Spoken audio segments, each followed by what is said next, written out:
Thank you father. மத்தியில் இருக்கிறதுலே ரொம்ப சந்தோஷம். இந்த மாலை வேலையிலும் கூட கர்த்தருடைய வார்த்தைக்கு நேராக நாம் கடந்து போகலாம். பக்கத்தில் இருக்கிறவங்கள பார்த்து சொல்லுங்கள் பார்க்கலாம். நான் சொல்கிறது பக்கத்தில் இருக்கிறவங்கள பார்த்து சொல்லணும். நீங்கள் என்னையை பார்த்து சொல்லக்கூடாது, பக்கத்தில் பார்த்து. நீங்கள் ரொம்பவும் ஆசீர்வதிக்கப்பட்டவ. நல்ல உணர்வோடு சொல்லணும், உணர்ச்சி பொங்க சொல்லணும். கர்த்தர் சொல்லுங்க, கர்த்தர் உங்கள் மேலே ரொம்பவும் பிரியம் வச்சிருக்கிறா. ஆண்டவர் உங்களை ரொம்பவும் நேசிக்கிறா. அப்படி இல்லாமலா என் பக்கத்தில் உட்கார்ந்துருப்பீங்க? அல்லேலூயா. உங்கள் பக்கத்தில் இருக்கிறதே ஒரு ஆசீர்வாதம் தான். பழைய ஏற்பாட்டில் நல்லா இருந்துச்சு மாறு. பழைய ஏற்பாட்டில் எல்லாரும் கானானுக்கு போனாங்க, இளைப்பாறுதலுக்கு போனாங்க. புதிய ஏற்பாட்டில் கர்த்தர் உங்கள் ஒவ்வொருத்தரையுமே கானானாகத்தான் வைத்திருக்கிறார். உங்கள் எல்லைகளுக்குள்ள வருகிறதெல்லாம் ஆசீர்வதிக்கப்பட்டிருக்கும். உங்களோடு சேருகிறவர்கள் எல்லாரும் ஆசீர்வதிக்கப்படுவார்கள். எத்தனை பேர் ஆமேன்னு சொல்ல முடியும்?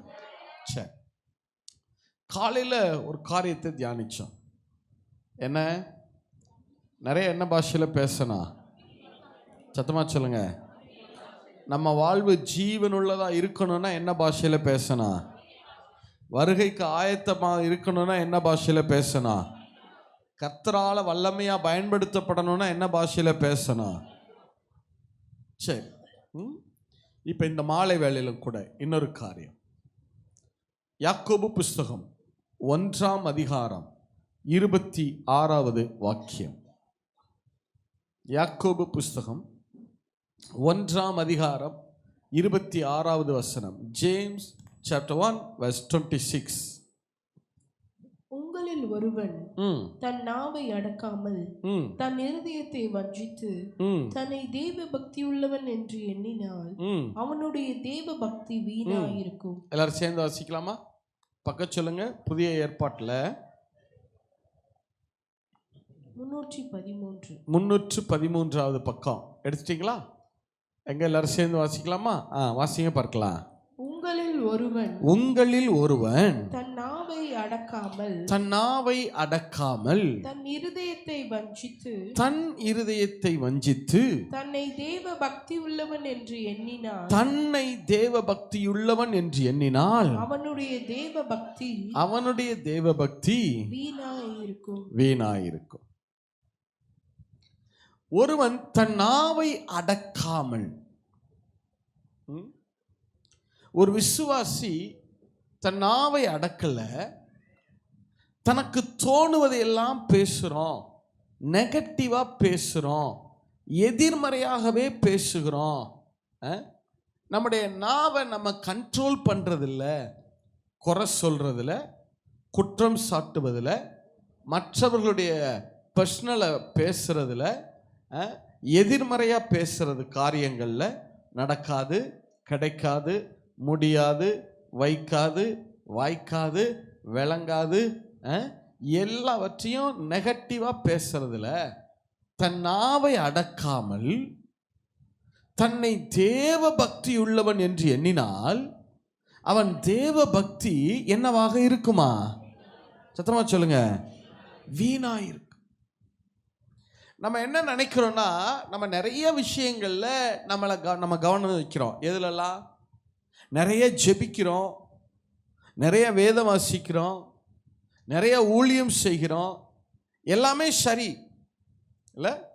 ஆனால் இது எல்லாவற்றையும் செஞ்சுட்டு இன்னொரு பக்கம் நான் நெகட்டிவாக பேசுகிறத நிறுத்த மாட்டேன், எதிர்மறையாகவே பேசுகிறத நான் என்ன செய்ய மாட்டேன், நான் நிறுத்த மாட்டேன்.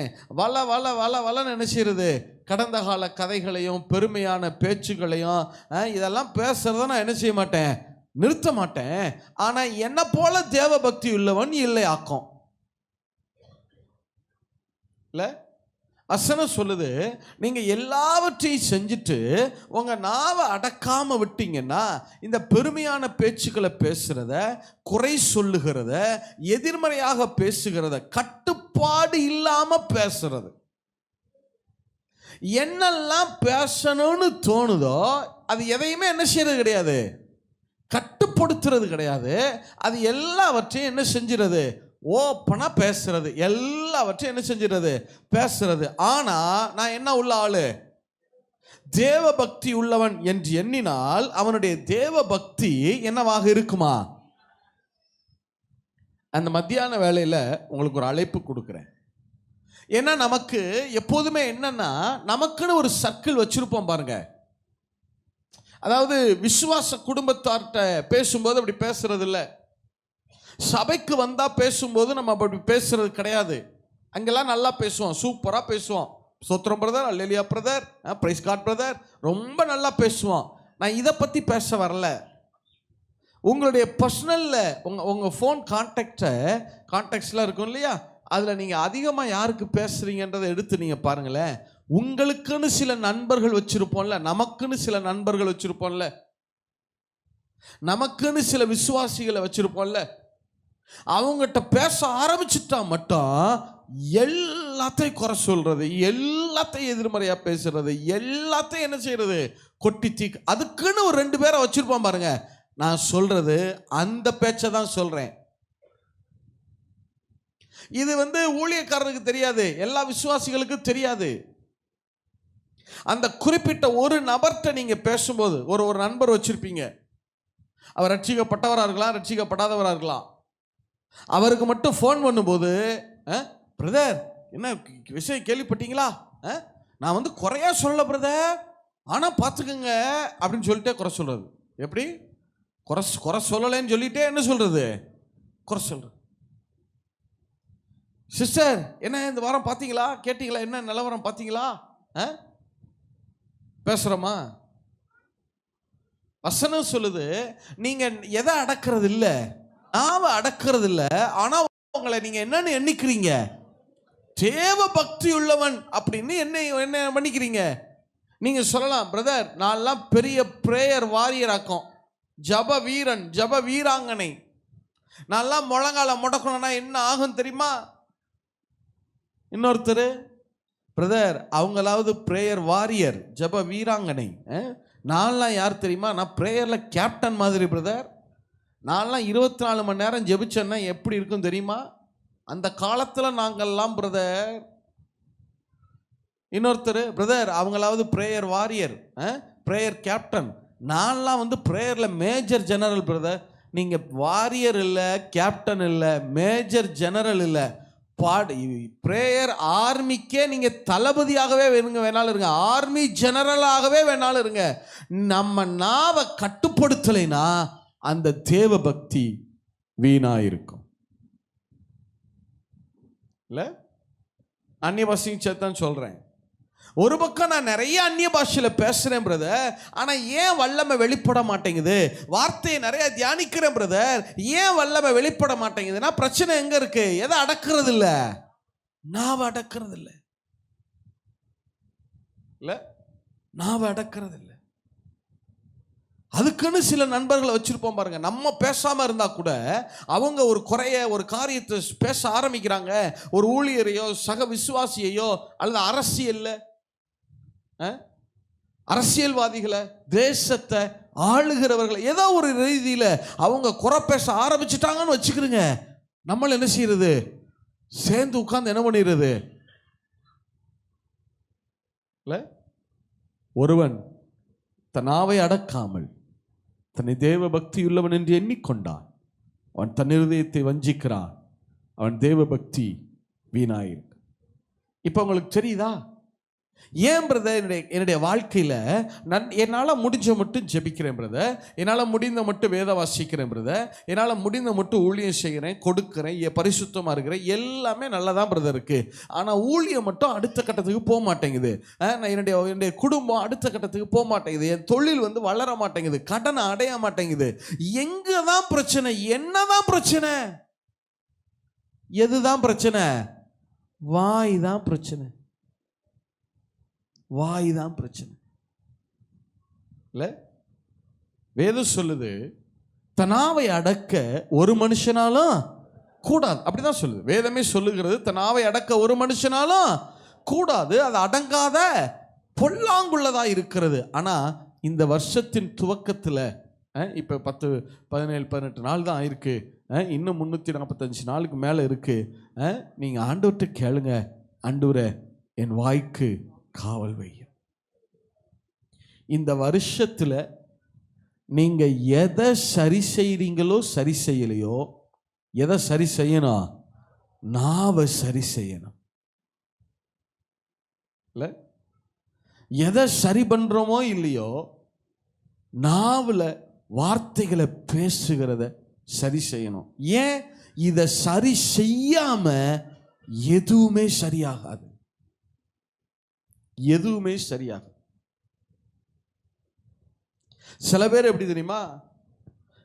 நான் பிரதர் அமைதியா இருப்பேன் பிரதர், ஆனா என்னைய யாராவது ஏதாவது சீண்டுனாங்க, என்னைய தொட்ட, நீ கரெக்டா சொல்றீங்க பாருங்க, நீ கெட்ட. அப்படின்னா என்ன என்ன ஒரு ரூல் வச்சிருக்கோம்னா, நான் பேசாம தான் இருப்பேன், ஆனா நீ ஏதாவது பேசுன அவ்வளவுதான். சில பேர் இப்படி ரூல் வச்சிருப்பாங்க, நான் 1 சொல்லுவேன், 2 சொல்லுவேன், 3 சொல்லுவேன், நீ அமைதலாவே இருக்கணும். நீ ஏதாவது 1 சொல்லிட்ட, எப்படி இப்படி பேச போச்சு, நான் 1000 பேசுவேன். எப்படி கிருபை பாருங்க. இல்ல, நான் 1 சொல்லுவேன், அதுக்கு நீ என்ன செய்யக்கூடாது? பேசாம இருக்கிறதா நல்லது. இவங்க இது என்னன்னா, நம்ம 1 சொல்லி அவங்களை என்ன செய்ய வைக்கணும்? ஏதாவது பேச வச்சுட்டு, அந்த பேச்சை வச்சு எப்படி நீ இந்த வார்த்தையை சொல்ல போச்சு, அதை பிடிச்சி நான் பேசுவேன் பாரு, 1000 பேசுவேன் நான். இல்ல பிரதர் சிஸ்டர், ஒன்று நல்லா நினைவில் வச்சுக்கிறேங்க. கர்த்தர் மேல உங்களுக்கு விசுவாசம் இருந்தா, நம்பிக்கை இருந்தா, அமைதலா இருங்க, அப்பா எல்லாம் பார்த்து கொள்ளுவா. எத்தனை பேர் ஆமேன்னு சொல்ல முடியும்?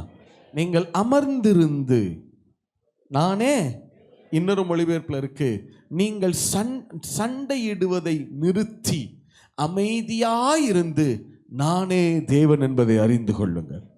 நீ சும்மா அமைதலா இரு, நான் எல்லாவற்றையும் என்ன செய்யறேன்? நான் பார்த்து கொள்றேன். வசனம் சொல்லுது, ஒருவன் தன் நாவை அடக்கலைனா அது அடங்காதுதான், ஆனா நீ கொஞ்சம் கண்ட்ரோல் பண்ணல, பேசுகிறதுக்கு நான் தீவிரிக்கிறேன், வார்த்தைகளை யோசிக்காம நான் பேசுவேன். ஆனா என்னைய மாதிரி ஒரு ஜப வீரன் கிடையாது, ஊழியக்காரன் கிடையாது, என்னைய மாதிரி விசுவாசி கிடையாது, என்னைய மாதிரிலாம் தியாகம் பண்ண ஆள் கிடையாது, என்னைய மாதிரி வைராக்கியம் பண்ண ஆள் கிடையாது. உண்மைதான், உன்னைய மாதிரி பேசுற ஆளும் கிடையாது. உண்மைதானா? ஏன் இதை நான் சொல்றேன்னா, நிறைய சில பேர் அந்நிய பாஷையெல்லாம் ஜெபிக்கிறாங்க, ஆனா ஒரு பக்கம் இன்னொரு பக்கம் எது அடங்கல? சத்தமா சொல்லுங்க. அந்நிய பாஷையில் நிறைய ஜெபிங்க, அது நல்லது. ஏன்னா நம்மளால முடியாது. அப்போ வேதம் அப்படிதான் சொல்லுது, பலத்தினால் அல்ல, பராக்கிரமத்தினால் அல்ல, யாரால தான் ஆகும்? நீங்கள் அந்நிய பாஷையில் பேச பேச பேச பேச ஆவியானவர் உங்கள் நாவுகளை கண்ட்ரோலுக்குள்ளே கொண்டு வர ஆரம்பிப்பார். எத்தனை பேர் ஆமேன்னு சொல்ல முடியும்? எத்தனை பேர் ஆமேன்னு சொல்ல முடியும்? தயவு செய்து சொல்கிறேன் பிரதர், வேதத்தில் அநேகம் காரியங்கள் இருக்கிறது, அநேகம் காரியங்கள், அநேகம் ஆசீர்வாதங்கள் இருக்கிறது. ஆனால் இந்த ஒரு விஷயம் என்ன தெரியுமா? இது ஃபவுண்டேஷன் மாதிரி, இது எல்லாவற்றையுமே கவிழ்த்து போடும். ஒரு மனுஷன் தன் நாவை அடக்காமல் என்ன கர்த்தருக்குள்ள என்ன நற்கிரிகளை செய்ய முயற்சித்தாலும் அது எல்லாம் தோல்வியாயிரு, எல்லாம் தோல்வியாயிரு. சில பேர் என்ன நினைக்கிறாங்க, நான் கோவப்படுவேன், கோவப்பட்டா நான் என்ன வேணா என்ன செய்யலாம், நான் பேசலாம், கோபத்தில் தானே பேசினேன். எதுல? கோபத்தில் தான் பேசிட்டேன், அதனால என்ன? வாசிங்க, எபேசியர் புஸ்தகம் 4ஆம் அதிகாரம் 26வது வசனத்திலிருந்து வாசிங்க பார்க்கலாம். எபேசியருக்கு எழுதப்பட்ட நிருபம் 4ஆம் அதிகாரம் 26வது வசனம். நீங்கள் கோபம் கொண்டாலும் பாவம் செய்யாதிருங்கள். இதை பிடிச்சுக்கிறாங்க நிறைய பேர். நீங்க கோபம் கொள்ளலாம், என்ன மட்டும்தான் செய்யக்கூடாது. அப்ப எது பாவம், எது பாவம்? தொடர்ந்து வாசிங்க பார்க்கலாம். சூரியன் அஸ்தமிக்கிறதற்கு முன்னாக உங்கள் எரிச்சல் தனிய கடவுள். சூரியன் அஸ்தமித்து மறுநாள் காலையில விடிஞ்சிருச்சுன்னா அதோட முந்தின நாள் கோபமும் என்ன செஞ்சிடணும்? போயிடணும். மறுநாளும் நீங்க அதை கேரி பண்ணி கொண்டு போறீங்க. அந்த ஆங்கரை, அந்த கோபத்தை, அந்த எரிச்சலை நீங்க கேரி பண்ணி கொண்டு போறீங்கன்னா அது பாவம்.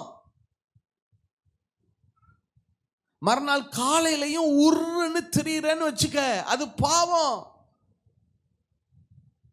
அடுத்து வாசிங்க.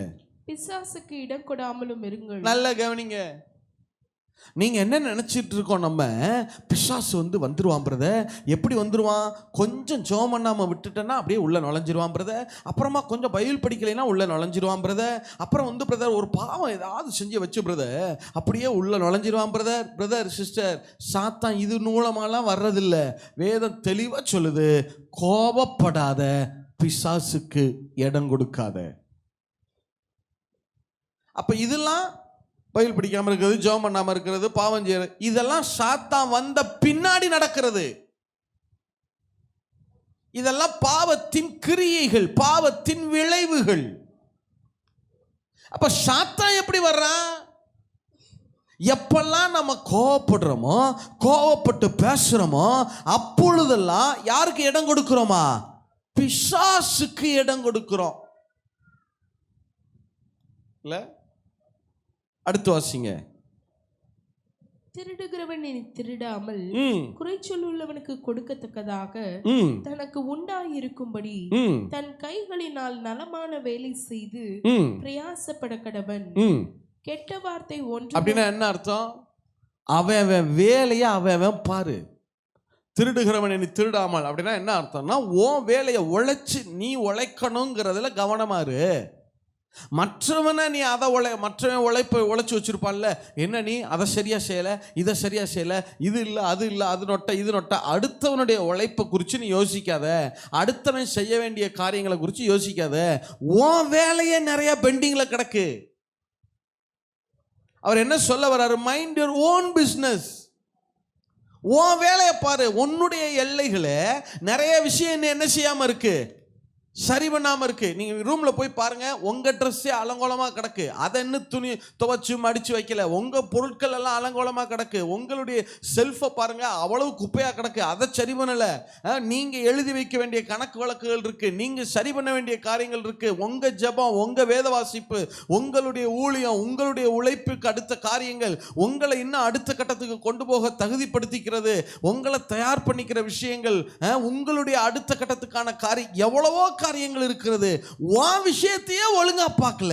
இதுல என்ன அடுத்தவர் எப்ப பார்த்தாலும் நீ சரியில்லை, நீ சரியில்லை, நீ சரியில்லை. முதல்ல நீ சரியில்லை. நான் முறைக்கிறீங்க. அடுத்து வாசிங்க.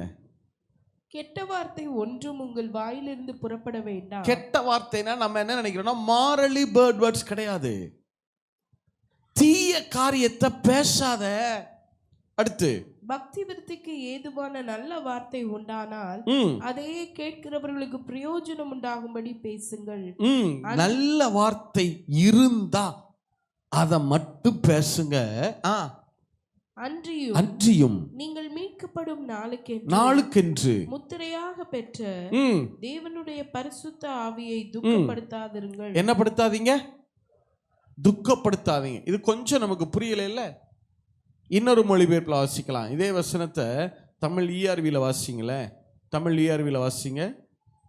எபேசியர் 4:26 வாசிங்க. நல்லா கவனிங்க.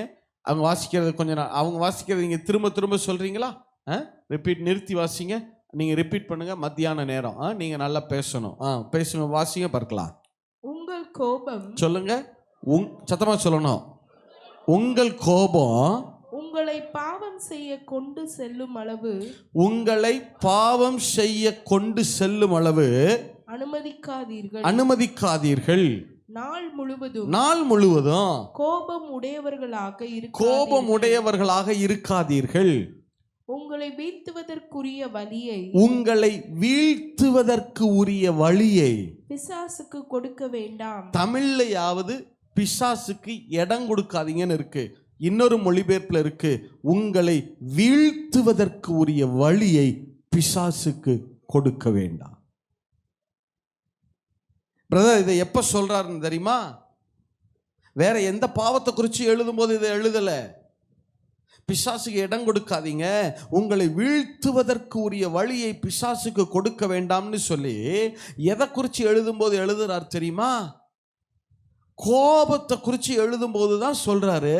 கோபப்படுறதையும் கோபப்பட்டு பேசுறதையும் சொல்லி எழுதும்போது தான் சொல்றாரு, உங்களை வீழ்த்துவதற்கு உரிய வழியை பிசாசுக்கு கொடுக்க வேண்டாம். இல்ல, அடுத்து ஒருவன் திருடுகிறவனாக இருந்தால் தன் திருட்டை நிறுத்துவானாக, அவன் வேலை செய்ய தொடங்கட்டும், அவன் தனது கைகளை நல்ல செயல்களை செய்வதற்கு பயன்படுத்தட்டும், பிறகு ஏழைகளோடு பகிர்ந்து கொள்ள அவனுக்கென்று சில இருக்கும். இப்ப சொல்றாரு, அவன் வேலையை அவன் பாரு. அடுத்து, நீங்கள் பேசும்போது தீயவற்றை சொல்லாதீர்கள். தமிழ்லயாவது கெட்ட வார்த்தைன்னு இருக்கு, இன்னொரு மொழிபெயர்ப்புல இருக்கு, நீங்கள் பேசும்போது தீயவற்றை சொல்லாதிருங்கள், ஆனால் மற்றவர்களுக்கு பயன் தரத்தக்கதும் மற்றவர்களை பலமுள்ளதாக்குகிறவைகளை மட்டும் பேசுங்கள்.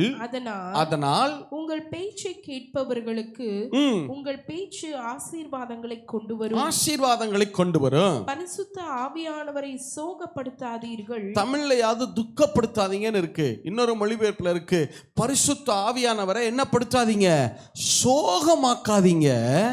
நீங்கள் தேவனுக்குரியவராக இருக்கிறீர்கள் என்பதற்கு ஆவியானவரை சான்றாக உள்ளார்.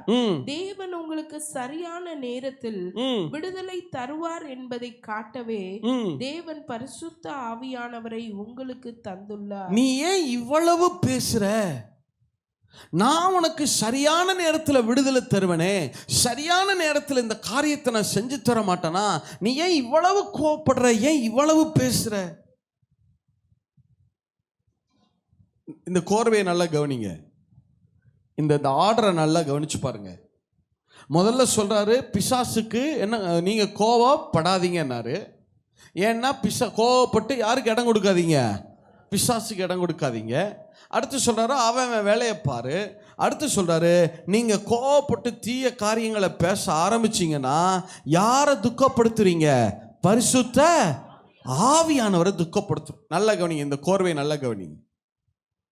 ஒரு மனுஷன் கோவப்படும் போது இந்த பக்கம் சாத்தானுக்கு வழியை திறக்கிறான், டோரை ஓபன் பண்றான். அடுத்து இன்னொரு பக்கம் கோபத்தில் பேச ஆரம்பிக்கிற போது இந்த பக்கம் ஆவியானவருக்கு டோரை க்ளோஸ் பண்றான், துக்கப்படுத்துறோம், சோகப்படுத்துறோம். அப்படின்னா என்ன? சோகமா இருக்கிறவங்க எப்படி இருப்பாங்க சொல்லுங்க? சோகமா இருக்கிறவங்க எப்படி இருப்பாங்க? ஒரு மாதிரியாவா, துக்கமாவா? சோகமா இருக்கிறவங்க என்ன செய்வாங்க? எதுவுமே செய்ய மாட்டாங்க. உண்மைதானா? எந்த காரியத்திலையும் என்ன செய்ய மாட்டாங்க? இன்வால்வ் ஆக மாட்டாங்க. உண்மைதானா? அப்ப நம்ம கோவப்படும் போது, கோவப்பட்டு பேசும்போது ஒரு பக்கம் சாத்தானுக்கு டோரை திறக்கிறோம், அதே நேரத்தில் இன்னொரு பக்கம் சாத்தான் நுழையும் போது, சாத்தான் ஒருத்தர் வாழ்க்கையில உள்ள நுழையும் போது அவனுக்கு விரோதமாக கொடியேற்ற வேண்டியது யாரு மட்டும்தான்? பரிசுத்த. அது ஒரு பக்கம் சாத்தானுக்கு வழியை திறந்துட்டு நம்ம தவறா பேசுகிற போது இன்னொரு பக்கம் ஆவியானவரை சோகப்படுத்துறோம், துக்கப்படுத்துறோம். அதாவது அவரை சைலண்ட் மோட்ல உட்கார வச்சிரும், அமைதியாக்கி உட்கார வச்சிரும். இது எவ்வளவு டேஞ்சர் பாருங்க. ரெண்டு சைமல்டேனியஸா நடக்குது பாருங்க.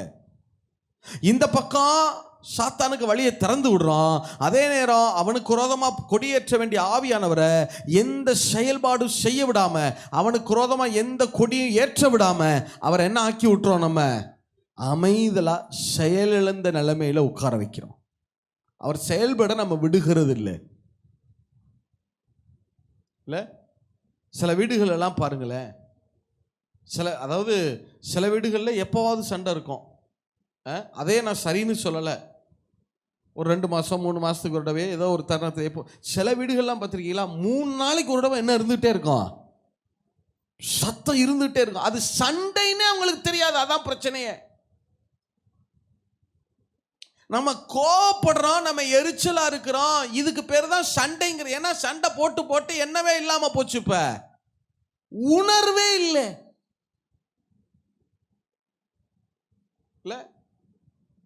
பேசி பேசி பேசி இப்ப என்னவே இல்லாம போச்சு. உணர்வே இல்லை. நான் கத்துறேன், நான் எமோஷன் ஆகுறேன், நான் வரம்ப மீறுறேன், நான் ஆவியானவரை துக்கப்படுத்துறேங்கிற என்னவே கிடையாது. இல்ல, உணர்வே இல்லை. நல்லா கவனிங்க பிரதர், நல்லா கவனிங்க சிஸ்டர். இது எவ்வளவு டேஞ்சர் பாருங்க. ஒரு பக்கம் நம்ம என்ன நினைச்சிட்டு இருக்கோம்னா, சாத்தான் பிரதர் அப்படியே இந்த பக்கத்து வீட்டு வழியா வந்து பிரதர் எதிர்த்த வீட்டுக்கிட்ட நின்று பிரதர் எங்க குடும்பத்துக்குள்ள அப்படியே நுழைஞ்சு பிரதர். அதெல்லாம் நுழையிறது இல்லை.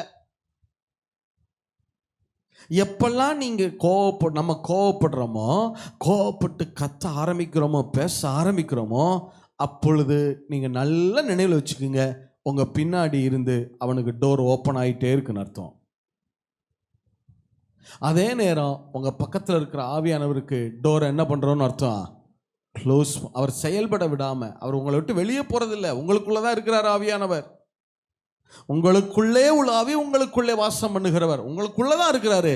ஆனா என்ன இடத்துக்கு அனுப்புறோம்னா, அவரை செயல்பட முடியாத ஒரு என்ன சொல்றது, ஃப்ரீஸ் ஆன மோடுக்கு, ஒரு இன்ஆக்டிவ் பொசிஷனுக்கு அவர் அனுப்பிச்சு வச்சிடும்.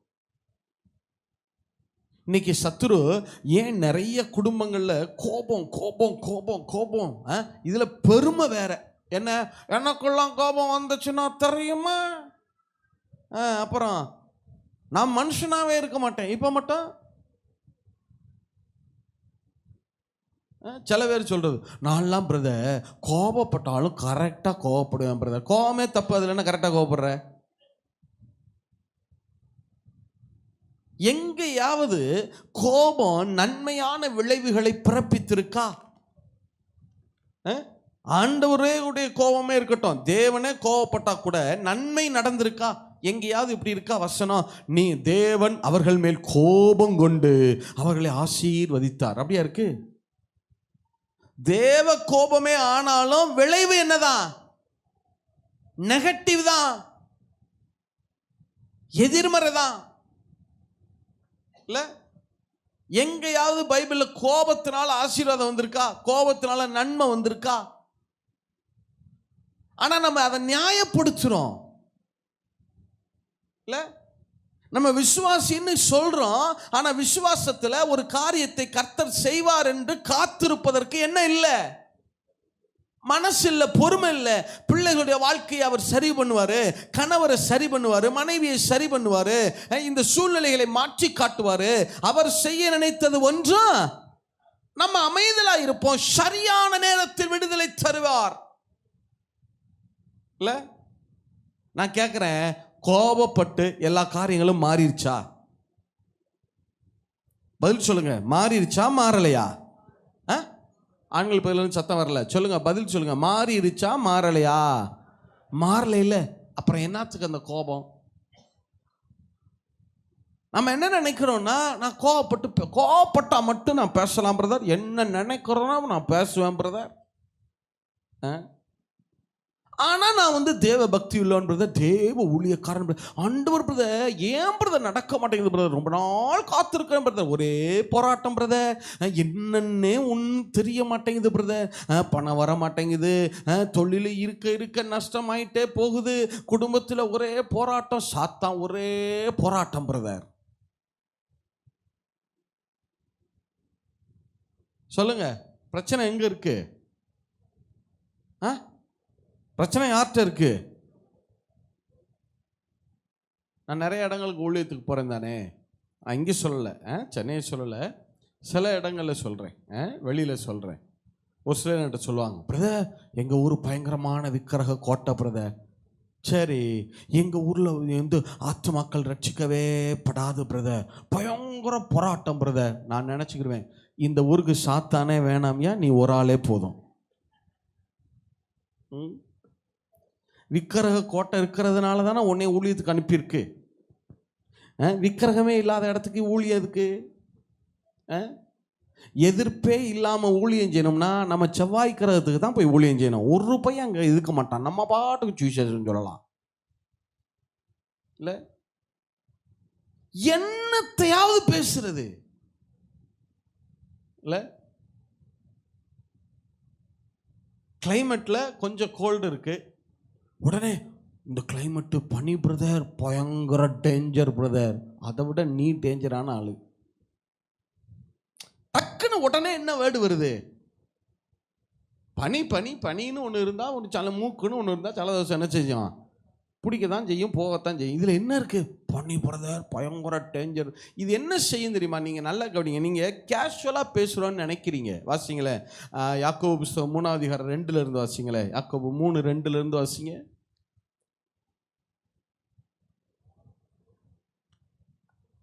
நாம் எல்லாரும் அநேக விஷயங்களில் தவறுகிறோம். நாம் எல்லாரும் அநேக விஷயங்களில் தவறுகிறோம். ஒருவன் சொல் தவறாதவனானால் அவன் பூரண புருஷனும். எல்லாமே சரியாயிரும் பிரதர். நீங்க நினைக்கிறீங்க நம்ம வருகைக்கு எப்படி ஆயத்தப்படணும் பிரதர்? அப்படியே நல்ல பரிசுத்தமா, இன்னும் பரிசுத்தம் பிரதர், இன்னும் பரிசுத்தம் பிரதர். சரி பிரதர், ரொம்ப சந்தோஷம் பிரதர். இன்னும் ஜெபம் பிரதர், இன்னும் ஜெபம் பிரதர், ரொம்ப சந்தோஷம் பிரதர். இன்னும் நல்லா பைபிள் படிக்கணும் பிரதர், ரொம்ப ரொம்ப ரொம்ப சந்தோஷம் பிரதர். நிறைய உபவாசம் பிரதர், நிறைய அந்நிய பாஷை பிரதர், அதெல்லாம் ரொம்ப சந்தோஷம் பிரதர். ஆனா பிரதர், பேச்சு மச்சு அடங்காது பிரதர்.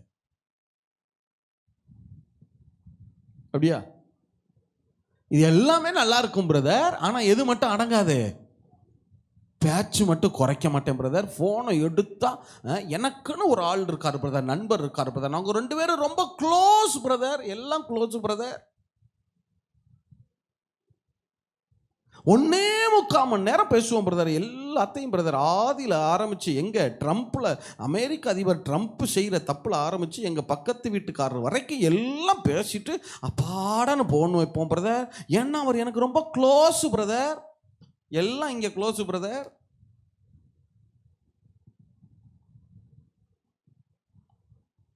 இல்லை வாசிங்க.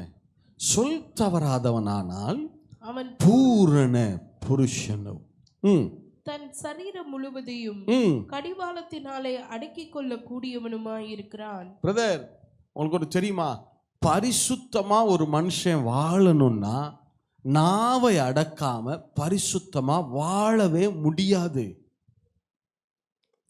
எபேசியர் புஸ்தகத்துல முதல் 3 எடுக்க வேண்டாம், முதல் 3 அதிகாரத்துல கிறிஸ்துவுக்குள் நாம் யார் என்கிறதை அவர் பேசுகிறார். இன் கிரைஸ்ட குறித்து பேசுறார். சரியா? கிறிஸ்துவுக்குள் நாம் யாராக இருக்கிறோம், என்னவாக இருக்கிறோம், என்னவெல்லாம் ஆசீர்வாதங்கள் இருக்கிறது, எல்லாவற்றையும் அவர் என்ன செய்யறாரு? இன் கிரைஸ்ட்ங்கிறத அவர் என்ன செய்யறாரு? முதல் 3 அதிகாரத்தில் பேசுறாரு. அடுத்து 4ஆவது அதிகாரத்துல இருந்து அவர் சொல்றாரு, என்ன? விபச்சாரம் செய்யாதீங்க, வேசித்தனம் செய்யாதீங்க. அடுத்தடுத்த அதிகாரங்களில் வரிசையா சொல்லிட்டே வர்றாரு. குடும்பத்தின் காரியத்தை எப்படி செய்யுங்க, ஊழியத்தை எப்படி செய்யுங்க, எல்லாவற்றையும் என்ன செய்யறாரு? வரிசையா சொல்றாரு. முதல்ல அதுல என்ன சொல்றாரு தெரியுமா? முதல் காரியமா என்ன சொல்றாரு தெரியுமா? உன் பேச்ச சரி பண்ணு, தீயதை பேசாத. ஏன்? நீ தீயதை பேசுறத கண்ட்ரோல் பண்ணாம உன் சரீரம் கண்ட்ரோல்ல இருக்காது, குடும்பம் கண்ட்ரோல்ல இருக்காது, ஊழியம் கண்ட்ரோல்ல இருக்காது. உன் நாவை கடக்காம இது எதுவுமே என்ன செய்யாது? கண்ட்ரோல்ல இருக்காது. அது உன் முழு சரீரத்தையும் கண்டிப்பா கரைப்படுத்தும். அடுத்து பாருங்கள், குதிரைகள் நமக்கு கீழ்ப்படியும்படிக்கு அவைகளின் வாய்களில் கடிவாளம் போட்டு அவைகளுடைய முழு சரீரத்தையும் திருப்பி நடத்துகிறோம். இங்க 3 டி, இங்கிலீஷ் லெட்டர் டி இருக்குல்ல, ஏபிசி டி, 3 டி சொல்றாரு பாருங்க. 3 டி, இங்கிலீஷ்ல டி. ஃபர்ஸ்ட், குதிரையை திருப்பி நடத்துகிறோம், இங்கிலீஷ்ல டிரைவ். நாவு ஒருவனுடைய வாழ்க்கையை நடத்தி கொண்டு போகிறது, டிரைவ். ஒருத்தருடைய வாழ்க்கை எப்படி அமைய வேண்டும் என்பதை, ஊழியம் எப்படி அமையணுங்கிறத எதுதான் நடத்துது தெரியுமா? வாழ்க்கை தான், அந்த வார்த்தைகள் தான் நடத்தி கொண்டு போகிறது. நம்ம என்ன நினைக்கிறோம்னா, ஆண்டவர் இன்னைக்கு எத்தனாம் தேதி? இன்னைக்கு 18 இன்னைக்கு நாளைக்கு இத்தனாம் தேதியா? சரி, ஆண்டவர் வந்து நாளைக்கு இன்னைக்கு இத்தனாம் தேதியாப்பா, உன் வாழ்க்கையில் இதெல்லாம் நடைபெறட்டும். ஓகே. அடுத்த நாள் என்ன கிழமையா? சரி, இதெல்லாம் நடக்கணும். அப்படிலாம் அவர் வந்து சொல்றது இல்லை. மரணமும் ஜீவனும் எதுல வைக்கப்பட்டிருக்கிறது? நாவின் அதிகாரத்தில் வைக்கப்பட்டிருக்கு. உங்க வாழ்க்கையில இன்னைக்கு என்ன பேசுகிறீர்களோ இந்த வார்த்தைகள் தான் நாளை உங்கள் வாழ்க்கையை நடத்தி கொண்டு போகிறது. டிரைவ், திருப்பி நடத்துகிறோம், டிரைவ். நீங்க நினைக்கிறீங்க நிறைய பேர் எப்படி இந்த இந்த என்ன சொல்றது, இந்த சாட மாடையா பேசுறது, ரொம்ப சாதுரியமா பேசுறது, இதெல்லாம் அவங்க என்ன நினைச்சுக்கிறாங்கன்னா தங்களுடைய திறமைகள்னு நினைச்சுக்கிறாங்க. நான் வந்து பிரதர் அப்படியே பிரதர் சிரிச்சுக்கிட்டே அப்படி நாசுக்கு அப்படி சொல்லிடுவேன் பிரதர். இல்ல தன்னை வந்து என்னது பேச்சுல ஒரு பெரிய திறமைசாலியா என்ன பண்ணிக்கிறது, நினைச்சுக்கிறது. நீங்க நினைச்சிட்டு இருக்கீங்க நான் ரொம்ப திறமையா பேசுறேன்னு. ஆனா நீங்க பேசுகிற வார்த்தைகள் தான் உங்க வாழ்க்கையை தவறான பாதைகளை நோக்கி நடத்தி கொண்டிருக்கிறது, டிரைவ் நடத்துகிறது. அடுத்து முதல் டி டிரைவ், நடத்துது. அடுத்தது கப்பல்களையும் பாருங்கள், அவைகள் மகா பெரியவைகளாய் இருந்தாலும் கடுங்காற்றுகளால் அடிபட்டாலும் அவைகளை நடத்துகிறவன் போகும்படி யோசிக்கிற இடம் எதுவோ அவ்விடத்துக்கு நேராக மிகவும் சிறிதான சுக்கானாலை திருப்பப்படுகிறது. டைரக்ஷன். இரண்டாவது டி டைரக்ஷன், திருப்பப்படுகிறது. போற டைரக்ஷனை அது திருப்பி விட்டுரும். நீங்க நம்முடைய வாழ்க்கையில எல்லாமே நல்லா தான் பிரதர் செய்யறோம். நிறைய விஷயங்கள்ல விசுவாசிகள் ஏன் போராடுறாங்க தெரியுமா? ஏன் வந்து வாழ்க்கை சரியான பாதையை விட்டு தடம்புரண்டு திடீர்னு பிரச்சனைகளில் சிக்கிக்கொண்டு எதிர்பார்க்காத காரியங்களில் சிக்கிக்கொண்டு ஏன் இப்படி ஓடுறாங்க தெரியுமா?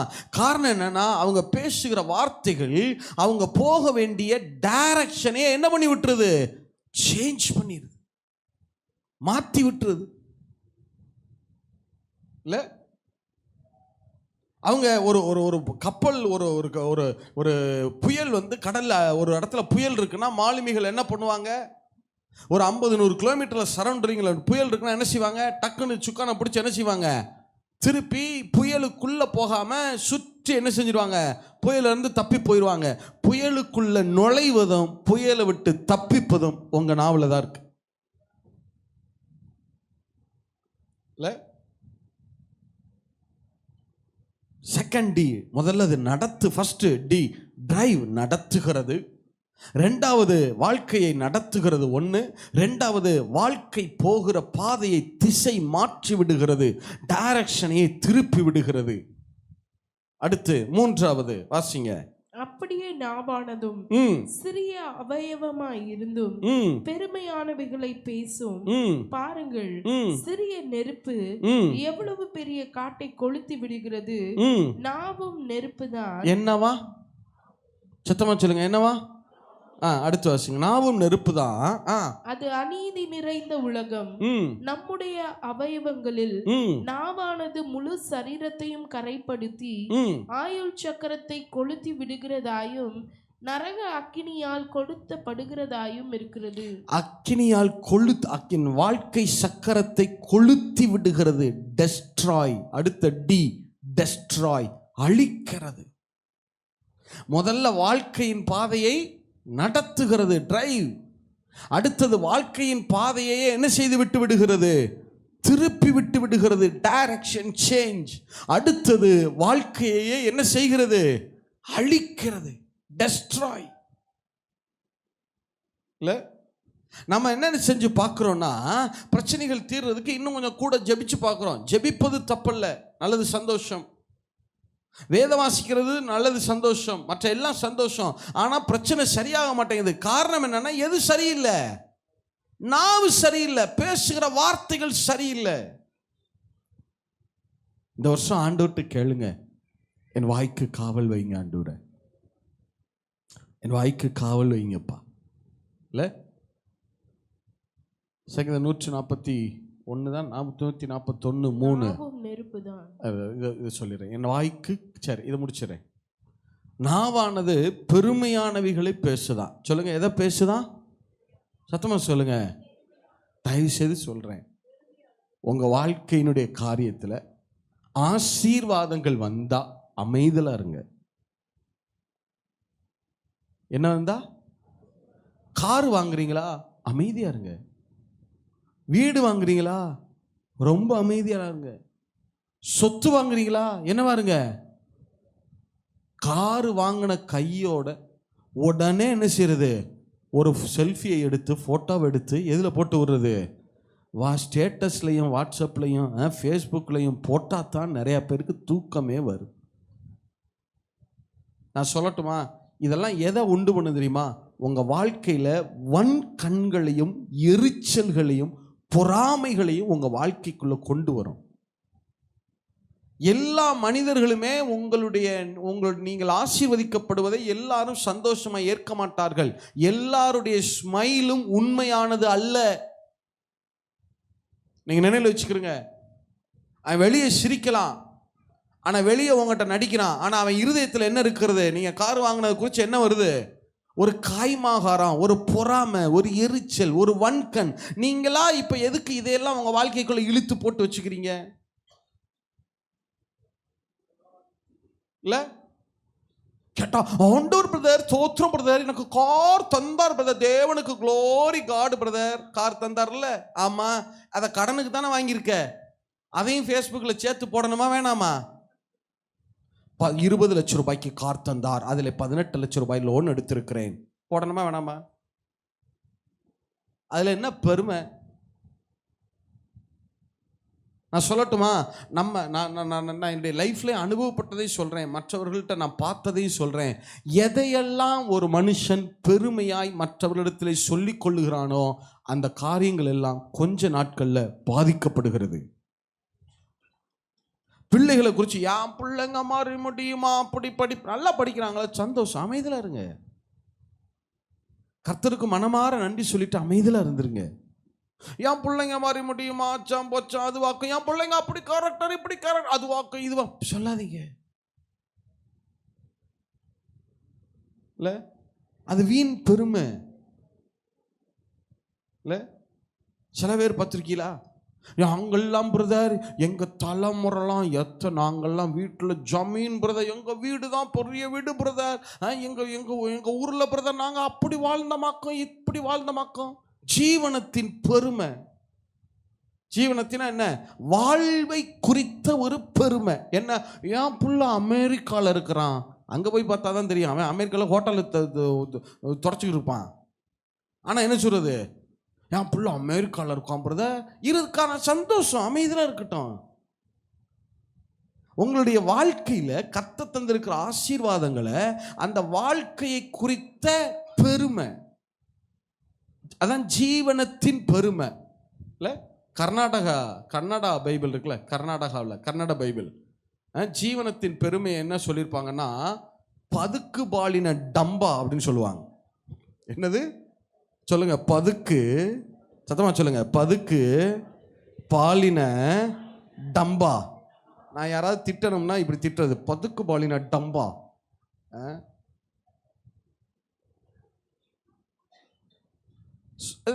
சும்மா பெருமையா நான் சொல்றேன், நீங்க வேணா எழுதி குறிச்சு பாருங்க. எதையெல்லாம் கடந்த காலத்தில் பெருமையாய் பேசணுமோ அது எல்லாம் வருங்காலத்தில் என்ன ஆகுறது? சேதமாகுது. இல்ல, பெருமையானவைகளை பேசுது நாவு. அடுத்து சொல்றாரு, நாவும் நெருப்பு தான். எத்தனாவது வசனம்? 4வது வசனம் எல்லாரும் சேர்ந்து வாசிங்க. 4வது வசனம் எல்லாரும் சேர்ந்து வாசிங்க. 3:6 நாவும் நெருப்பு. யாக்கோபு 3:6 வாட்டர் பாட்டில் இருக்கா இல்லையா? யாக்கோபு 3:6 வாசிங்க. ஜேம்ஸ் சாப்டர் 3:6 எல்லாரும் சேர்ந்து வாசிங்க. நாவும் நெருப்பு தான். சத்தமா சொல்லுங்க. நாவும் நெருப்பு தான். சத்தமா சொல்லுங்க. கொஞ்சம் எழும்பி நில்லுங்க, கொஞ்சம் எழும்புங்க பார்க்கலாம். சும்மா எழும்புங்க, தைரியமா எழுதுங்க, சீக்கிரம் எழும்புங்க.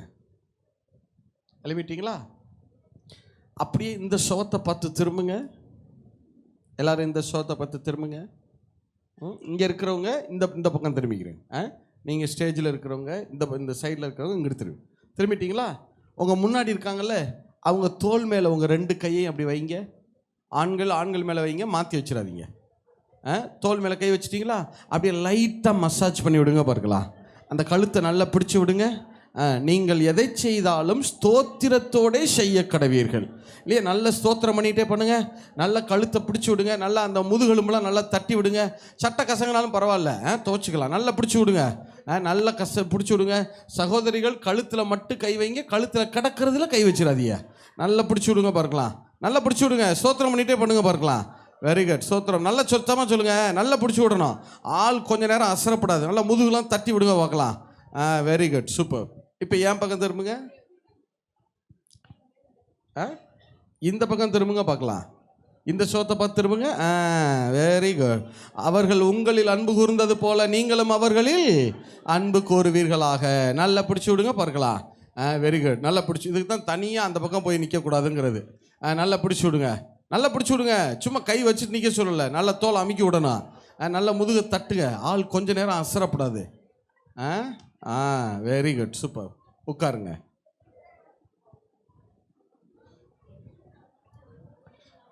சரியாக பதில் வரலைன்னு வச்சுக்கிறோங்க. திரும்பினீங்க அப்புறம் அந்த சோகத்தை பார்த்து திரும்ப வேண்டியிருக்கோம். பார்த்துக்கோங்க. சரியா? பாருங்கள், உங்களை செய்தியை கேட்க வைக்க நாங்கள் என்னெல்லாம் செய்ய வேண்டியிருக்கு பாருங்க. சரி, கவனிங்க. சொல்லுங்க. நாவும் நெருப்பு தான். சொல்லுங்க. நாவு என்னவா? நெருப்பை எப்படி யூஸ் பண்ணுவீங்க? சமையலுக்கா? போற இடத்துலலாம் பற்ற வைப்பீங்களா நெருப்பை?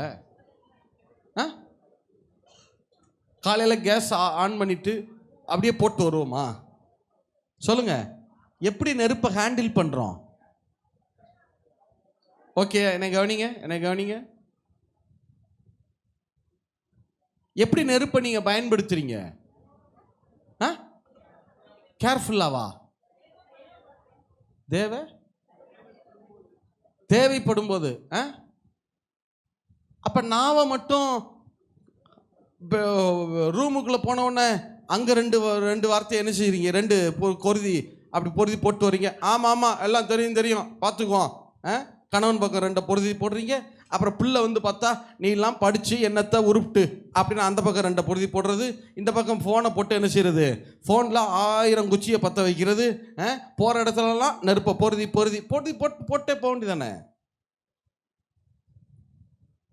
நீங்கள் வார்த்தைகளை அங்கே போட்டுக்கிட்டே போகிறீங்கன்னா எதை போட்டுட்டு போகிறீங்கன்னு அர்த்தம்? நெருப்பை போட்டுட்டு போகிறோம்னு அர்த்தம் இல்லை? இப்போ பிரச்சனை என்னன்னா, நீங்கள் உங்கள் பிரச்சனைகளுக்கு 1000 காரணங்களை யோசித்து கொண்டிருக்கிறீர்கள். மனிதர்கள் காரணம், அது காரணம், செய்வின காரணம், இவங்க காரணம், அவங்க செய்வினை வச்சுட்டாங்க, இவங்க வச்சுட்டாங்க, அல்லது அந்த மனிதர்கள், இந்த மனிதர்கள், அரசாங்கம் காரணம், அது காரணம், இது காரணம். எதுவும் காரணம் இல்லை, நீ தான் காரணம். இல்லை? நெருப்பு எப்படி யூஸ் பண்ணுவீங்க? அப்போ வார்த்தையை மட்டும் எப்படி தாராளமாக யூஸ் பண்ணுறீங்க? இல்லை பிரதர், சிஸ்டர், ஒரு மனுஷன் தன் நாவை அடக்கலைனா என்ன காரியத்தை அவன் செய்ய முயற்சித்தாலும் இல்லை, அதிலும் இன்னைக்கு உலகத்தார் கூட பரவாயில்ல போல இருக்கு இல்லை, உலக மனிதர்கள் கூட என்ன பரவாயில்ல. வளவளன்னு பேசுற ஆள்கிட்ட பேசவே செய்யாதீங்க. நீங்க சில பேர் என்ன நினைக்கிறாங்கன்னா, பிரதர் அன்பு பாராட்ட. நான்லாம் இந்த வளவளன்னு பேசுற ஆளு, பெருமையான பேசுற ஆள்லாம் பார்த்தா அப்படியே நைஸா என்ன செஞ்சிருது? உங்களுக்கு அன்பே இல்லை. அப்படி ஒரு அன்பே எனக்கு தேவை கிடையாதப்பா. எதுக்கு நீ உட்காந்து பெருமையா பேசிக்கிட்டு இருப்ப, நான் உட்காந்து அதை காது கொடுத்து கேட்டுக்கிட்டு இருக்கணும்? இல்லை, நீ உட்காந்து குறை பேசுவ, அதை நான் உட்காந்து என்ன செஞ்சுட்டு இருக்கணும்? கேட்டுட்டு இருக்கணும். கேட்டால் அன்பு இல்லைன்னு சொல்லுவேன். வேதத்தில் நல்லா உங்கள் வாழ்க்கை முக்கியம். பிரதர், அவர் எனக்கு நண்பர் பிரதர், அவர் எனக்கு பிரதர் ரொம்ப க்ளோஸ் ஃப்ரெண்டு பிரதர், ரொம்ப வருத்தப்பட்டுருவார் பிரதர். உன்னிடத்தில் அன்பு கூறுகிறது போல பிறனிடத்திலும். உன்னட்ட அன்பு கூறாம பிறன்ட்டு அன்பு கூறுன வசனம் எங்கேயாவது சொல்லுதா? சொல்லுங்க பாப்போம். உன்னிடத்தில் நீ அன்பு கூறாதே, நீ நல்ல வாழ்க்கை வாழாதே, பிறனை மட்டும் நேசி அப்படிங்கிறது பைபிள் இருக்கு. இந்த வசனத்தை நம்ம அப்படி புரிஞ்சுக்கிறோம். உன்னிடத்தில் அன்பு கூறுகிறது போல பிறனிடத்தில் அன்பு கூறு, அப்படிதான் வசனம் சொல்லுது இல்ல? ஆண்டவரே அப்படிதான் சொன்னார். சகோதரனாவே இருந்தாலும் ஒரு தடவை சொல்லு, 2 தடவை சொல்லி, சபையை கூட்டி சொல்லு, மூப்பர்களை கூட்டி சொல்லி, கேட்கலைன்னா என்ன செஞ்சுட்டே பேசாம போய்க்க, நான் பார்த்துக்கிறேன் இல்லை? இப்போ நல்லா யோசிச்சு பாருங்க. நீ உட்கார்ந்து விக்கிரக ஆராதனை பண்ணுவ, நீ உட்கார்ந்து விக்கிரக ஆராதனைக்காரரோட என்ன செய்வ, குழாவி எல்லாம் சொல்லுவ, அங்கே படுத்து கிடந்து அங்கே சாப்பிட்டு அங்கே வாழுவ. நானும் அங்கே வந்து உட்காரணும், அங்கே பேசணும், அங்கே இருக்கணும். இல்லைன்னா என்னது? அன்பு இல்லை. இதுக்கு பேர் அன்புன்னு யார் சொன்னா? எங்களுக்கு அத்தாச்சி பிரதர், எங்கள் அக்கா பிரதர், இது பிரதர், அவங்க பேசும்போது நம்ம பேசலைன்னா எப்படி பிரதர் முகத்தை முடிக்கிறது பிரதர்? உங்க வாழ்க்கை முதல்ல முக்கியம். நம்ம லைஃப் அப்படித்தானே வேதம் சொல்லுது. உங்களை முதல்ல நேசிங்க. இப்போ நீங்கள் ஒரு 500 ரூபாய்க்கு நீங்கள் சட்டை வாங்குறவராக இருந்தால் அடுத்தவருக்கும் எத்தனை ரூபாய்க்கு வாங்கி கொடுப்பீங்க? 500 ரூபாய்க்கு. நீங்கள் 100 ரூபாய்க்கு சட்டை வாங்குற ஆளாக இருந்தால் மற்றவங்களுக்கு எவ்வளோ தான் வாங்குவீங்க? அப்போ வேதம் என்ன சொல்லுது? உன்னையே நேசி. நீ நல்ல சாப்பாடு சாப்பிடு, நல்ல ஆடை உடுத்திக்க, நாகரிகமாக உடுத்திக்க, அது தவறு கிடையாது. அதே நேரத்தில் உன்னைய மட்டும் நேசிச்சுட்டு இருந்துடாத. யாரையும் நேசி, பிறனையும் நேசின்னு தான் வேதம் சொல்லுது. நம்ம என்ன தப்பாக புரிஞ்சுக்கிறோம்? நம்மளை அழிச்சு பிறனை நேசிக்கிறோம் நம்ம நினச்சிக்கிறோம். அதனால தான் நம்மளால் முடிய மாட்டேங்குது. நம்ம அன்பு காட்டுறேன்னு சொல்லி அன்பு காட்ட வேண்டிய இடத்துல காட்டுறது கிடையாது. ஆனால் எங்கே விக்கிரக ஆராதனை இருக்கோ, எங்கே குறை பேசுவாங்களோ, எங்கே பெருமை பேசுவாங்களோ, அந்த இடத்துக்குள்ளேயே உலாவி உலண்டு அதையே பேசி, அதையே கேட்டு, அதிலே இருதயத்தை நிறைச்சிக்கிட்டு இல்லை. அப்புறமா வாழ்க்கை சரியில்லை, யாரையாவது குறை சொல்கிறது. எங்கள் அண்ணன் எனக்கு உதவலை பிரதர், என் தம்பி எனக்கு ஹெல்ப் பண்ணல பிரதர், எங்கள் மருமை எனக்கு செய்யலை பிரதர். என்னத்தை பிரதர் பண்ணாங்க? உனக்கு என்னத்தை பண்ணாலும் ஒன்றும் விளங்காது. ஏன்? நிறைய பேருக்கு கர்த்தரே காரியத்தை என்ன செய்ய முடிகிறது இல்லை. யோபு சொன்னாரு, அவ்வளவு விஷயம் பேசினாரு, கர்த்தர் காரியத்தை எல்லாத்தையும் எடுத்து வச்ச உடனே யோபு சொன்ன வார்த்தை என்ன தெரியுமா? என் வாயை பொத்தி கொள்ளுகிறேன் ஆண்டவரே, என் கையினால் என்ன செஞ்சுக்கிறேன்? நான் வாயை மூடிக்கொள்ளுகிறேன். அப்ப பிரச்சனை எங்க இருக்குன்னு அர்த்தம்? யோபுடைய எதுல இருந்துச்சுன்னு அர்த்தம்? எங்க இருந்தா எல்லா பிரச்சனையும் ஸ்டார்ட் ஆச்சுன்னு அர்த்தம் இல்ல? தயவுசெய்து சொல்றேன் பிரதர், நான் ஏதோ ஆதங்கத்தில் பேசல, கோபத்தில் பேசல. அநேகம் விசுவாசிகள் அநேகம் பிரச்சனைகளை உளர்றாங்க, அநேகம் ஊழியங்கள் சிக்கொண்டு தவிக்குது. காரணம் என்னன்னா, எதை சரி பண்றது இல்லை, பேச்சு, அநியாயத்துக்கு பேச்சு. மற்றவர்களுடைய குறை உனக்கு அது தேவையில்லை. பிரதர் பார்த்தீங்களா பிரதர், அந்த வீடியோ பார்த்தீங்களா பிரதர்? இல்லையே, இன்னுமா பார்க்காம இந்தா ஷேர் பண்றேன். எதுக்கு? நம்ம பார்த்து நம்ம குறை சொன்னது பத்தாம அவரையும் கெடுக்கிறதுக்கு இல்லை. நான் சொல்றேன் பிரதர், இந்த உலகத்தில் எவ்வளவு பெரிய தேவ மனுஷனா இருக்கட்டும், தன் நாவை அடக்காமல் தன் இருதயத்தை வஞ்சித்து தன்னை தேவ பக்தி உள்ளவன் என்று எண்ணினான், அவன் தேவ பக்தி வீணாயிருக்கும். இல்லை, இது வந்து அதாவது மற்ற விஷயங்கள்ல இப்போ ஜப குறைவுனா அது ஜபத்தின் குறைவுக்கான காரியங்களை செஞ்சிடும். பைபிள் படிக்கல, அதுக்குரிய காரியங்களை செய்யும். ஆனால் இந்த வாயின் வார்த்தையில தப்பு பண்றது இருக்கு பாருங்க, இது எல்லாவற்றையுமே பாதிக்கிறது. இல்லை, எல்லாவற்றையுமே பாதிக்கிறது. வாசிங்களே, அதாவது ஆண்டவர் ஒரு காரியத்தை சொல்றேன், சபையினிடத்தில் எதிர்பார்க்கிற ஒரு பெரிய குவாலிஃபிகேஷன் என்ன தெரியுமா? நீங்களும் நானும் வார்த்தையை பேசுறதுல கவனம் உள்ளவர்களாக இருக்கணும். குறை சொல்லக்கூடாது. நான் இன்னொன்னையும் சொல்றேன், நீங்களும் குறை சொல்லாதீங்க, மற்றவர்களையும் குறை சொல்ல வைக்காதீங்க. சில பேரை பார்த்துருக்கீங்களா, மற்றவங்களுடைய பர்சனலை தோண்டி துருவி கேட்குறது. ஒரு தப்பு நடந்திருக்கும், குடும்பத்தில் ஏதோ ஒன்று நடந்திருக்கும், அதை உள்ள என்ன செய்யறது, உள்ள வரைக்கும் போய் விழா வாரியாக என்ன ஏது எப்படி நடந்துச்சுன்னு 4 பேர்கிட்ட கேட்டு எல்லா தகவல்களையும் திரட்டுறது. நான் சொல்கிறேன், நீங்கள் பர்சனலாக மற்றவங்க லைஃப்பை குறித்து அறிய ஆரம்பிச்சிங்கன்னா உங்கள் லைஃப்பும் மற்றவர்களால் அறியப்படுகிற அளவுக்கு போகும். நீங்கள் எதை செய்கிறீங்களோ அதுதான் உங்களுக்கும். ஒரு எக்ஸாம்பிளுக்கு சொல்கிறேன், ஒரு குடும்பத்தில் யாரோ ஒரு பிள்ளை ஒரு பையன் ஏதோ ஒரு விஷயம் ஏதோ ஒரு காரியத்தை தவறிட்டாங்கன்னு வச்சுக்கிறோங்களேன். அதை என்ன செய்கிறது, அப்படியே உள்ளே போய் என்ன செய்கிறது கேட்டால் அதெல்லாம் நம்ம தெரிஞ்சுக்கணும் பிரதர். 10 பைசா பிரயோஜனம் கிடையாது. 10 பைசாவுக்கு உனக்கு என்ன கிடையாது அதெல்லாம் தெரிஞ்சுக்கிறதுனால. நீ இப்படி தெரிஞ்சுக்கிட்டு நீ அதை பேசி கேட்குற ஆளாக இருந்தா, மற்றவர்களுடைய பர்சனலை கேட்கறதுல உன் காதுகள் இனிமை கொண்டா, உன்னுடைய பர்சனலை 1000 காதுகள் கேட்பதற்கு ஆயத்தமாகும். இல்லை, நீ ரெடி பண்ணிக்க.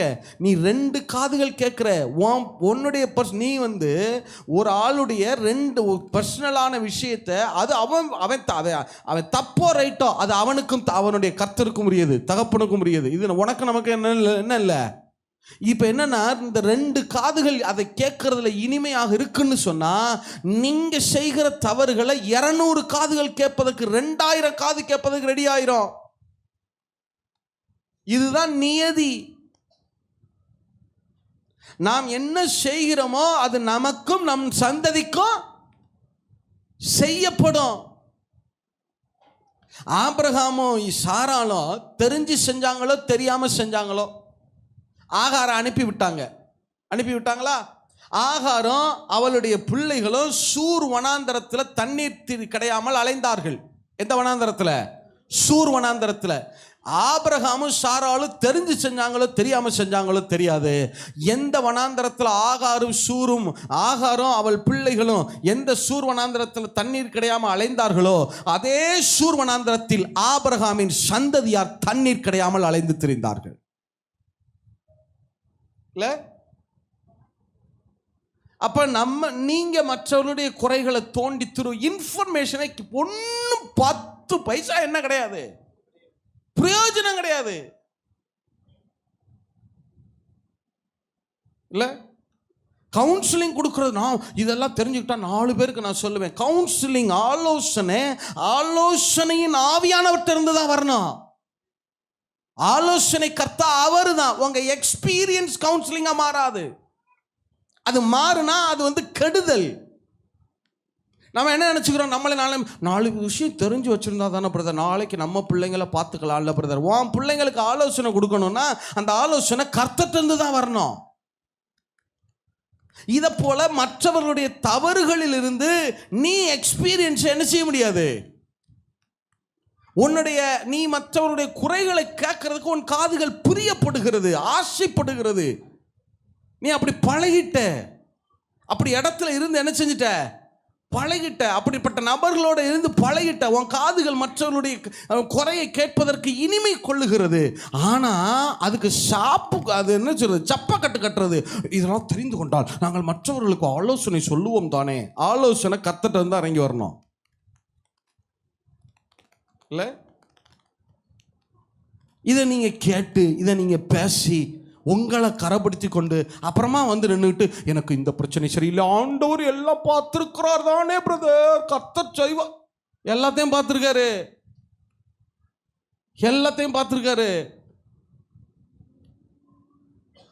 இல்ல, நம்ம நிறைய நேரத்தில் யூஸ் பண்றோம் இந்த வேர்டை. ஆண்டவர் தெரியும் பிரதர், எல்லாம் தெரியும் பிரதர், எல்லாம் தெரியும் சிஸ்டர். இல்லை, தயவுசெய்து சொல்கிறேன், மற்றவர்களுடைய குறைகளை கலெக்ட் பண்ணாதீங்க, உங்கள் மைண்டுக்குள்ளே வைக்காதீங்க, அதை மற்றவங்ககிட்ட பேசாதீங்க. ஏன்னா உங்கள் இருதயத்தில், ஏன் அதை சொல்கிறேன்னா, உங்கள் இருதயத்தில் நீங்கள் அதை சேகரிக்க கொஞ்ச நாள் என்ன செய்ய ஆரம்பிச்சிருவீங்க. அதை வாயினால், இருதயத்தின் நிறைவினால வாய் பேச ஆரம்பிச்சிடும். தாவீது, நான் கேட்குறேன், தாவீதுக்கு என்ன இல்லை? மகா சக்கரவர்த்தி இல்ல, அவன் சொல்றான், என் வாய்க்கு காவல் வைங்க ஆண்டவரே, என் வாய் மீறாதபடிக்கு தீர்மானம் பண்ணினேன். அவனுக்கு தெரிஞ்சிருக்கு சீக்ரெட்டு. ஏன் கர்த்தர் தாவீதெல்லாம் உயர்த்தினார்னா, அவன் சொல்றான், என் வாய், நான் துன்மார்க்கர் எனக்கு முன்பாக இருக்கும் வரைக்கும் நான் நலமானதையும் பேசாதிருந்தேன், நல்லதை கொடுத்த நான் பேசுறது இல்லையா. கெட்டதில்லை, இவன் சரியில்லாத ஆள். இவன்கிட்ட போய் நான் உட்காந்து பேசி தாவீது அதெல்லாம் அன்புலாம் சொல்லி உட்காந்து போய் நீ அன்பு காட்டுறேன், இந்தவா எல்லா பிரச்சனையும் உன்கிட்ட சொல்கிறேன், நீ எல்லா பிரச்சனையும் அப்படிலாம் சொல்லலை. இவன் வந்து சரியில்லாத ஆள். இவன்கிட்ட பேசணும்னு வச்சுக்க ஊரெல்லாம் போய் என்ன செஞ்சுட்டு தெரியுமா அவன் தூத்திட்டு இருப்பான். இவன்கிட்ட நல்ல விஷயத்தை கூட என்ன செய்யறதில்ல, பேசுறதில்லை. துன்மார்க்கன் எனக்கு முன்பாக இருக்கும் வரைக்கும் நான் நலமானதையும் பேசாதிருந்தேன். இல்லை, தயவுசெய்து சொல்கிறேன், நீங்கள் எத்தனையோ விஷயங்களில் போராடுறீங்க, அத்தனைக்கும் தீர்வு எங்கே ஆரம்பிக்குது தெரியுமா? மரணமும் ஜீவனும் நாவின் அதிகாரத்தில் இருக்கிறது. இல்லை, உங்கள் வாயை திறந்தா ஒன்று வசனத்தை பேசுங்க. சொல்லுங்க, எதை பேசுங்க? வசனத்தை, வாக்கு தத்தங்களை பேசிக்கொண்டே இருங்க, சொல்லிக்கிட்டே இருங்க. கர்த்தர் மேய்ப்பராயிருக்கிறார், நான் தாழ்ச்சி அடையேன். வசனங்களை என்ன செஞ்சுக்கிட்டே இருக்கணும்? பேசிக்கிட்டே இருங்க. இல்லையா, வாயை திறந்தா அக்கினி பாஷை. அக்கினி பாஷைன்னா என்னது? அந்நிய பாஷையில் பேசிட்டே இருங்க, பேசிட்டே இருங்க, பேசிட்டே இருங்க. அந்த அக்கா வந்து உட்கார்ந்தோம்னா 3/4 மணி நேரம் வெட்டி கதை பேசும். தயவுசெய்து என்ன செய்யாதீங்க, உட்காராதீங்க, உட்காராதீங்க. இல்லை, நீங்கள் அப்படி அனுபவப்பட்டது இல்லையா? நீங்கள் வந்து நெகட்டிவாக பேசிட்டு குறைகளை சொல்லிட்டு எழும்பும் போதே ஆவியெல்லாம் ஒரு மாதிரி வெறுமையா, ட்ரைனஸா அனுபவப்பட்டிருக்கீங்களா? இல்லை, நிறைய பேருக்கு அந்த அனுபவம் இருக்கும். ஆனால் என்ன ஆகி போச்சுன்னா அதுலேயே கடந்து இப்போ என்ன ஆகி போச்சு அது? தாவீது அதனால தான் அடிக்கடி கேட்குறாரு, ஆண்டவரே எனக்கு உணர்வை தாரும், என் இருதயம் உணர்வு இல்லாமல் போயிடக்கூடாது, எனக்கு என்ன தாரும்? உணர்வை தார். இல்லை, சரி வாசியம் பார்க்கலாம். அதாவது ஆண்டவர் சபையின் இடத்துல எதிர்பார்க்கிற ஒரு பெரிய குவாலிஃபிகேஷன் என்ன தெரியுமா? வார்த்தையில் கவனமாக இருக்கிறது. அதாவது பாபிலோன் சிறையிருப்பிலிருந்து திரும்பி வந்த ஜனங்களுக்கு ஆண்டவர் 2 பங்கு ஆசீர்வாதத்தை கொடுத்தார். சகரியா புஸ்தகம் 9ஆம் அதிகாரம் 12ஆம் வாக்கியம். சகரியா 9:12. சகரியா சாப்டர் 9 verse 12.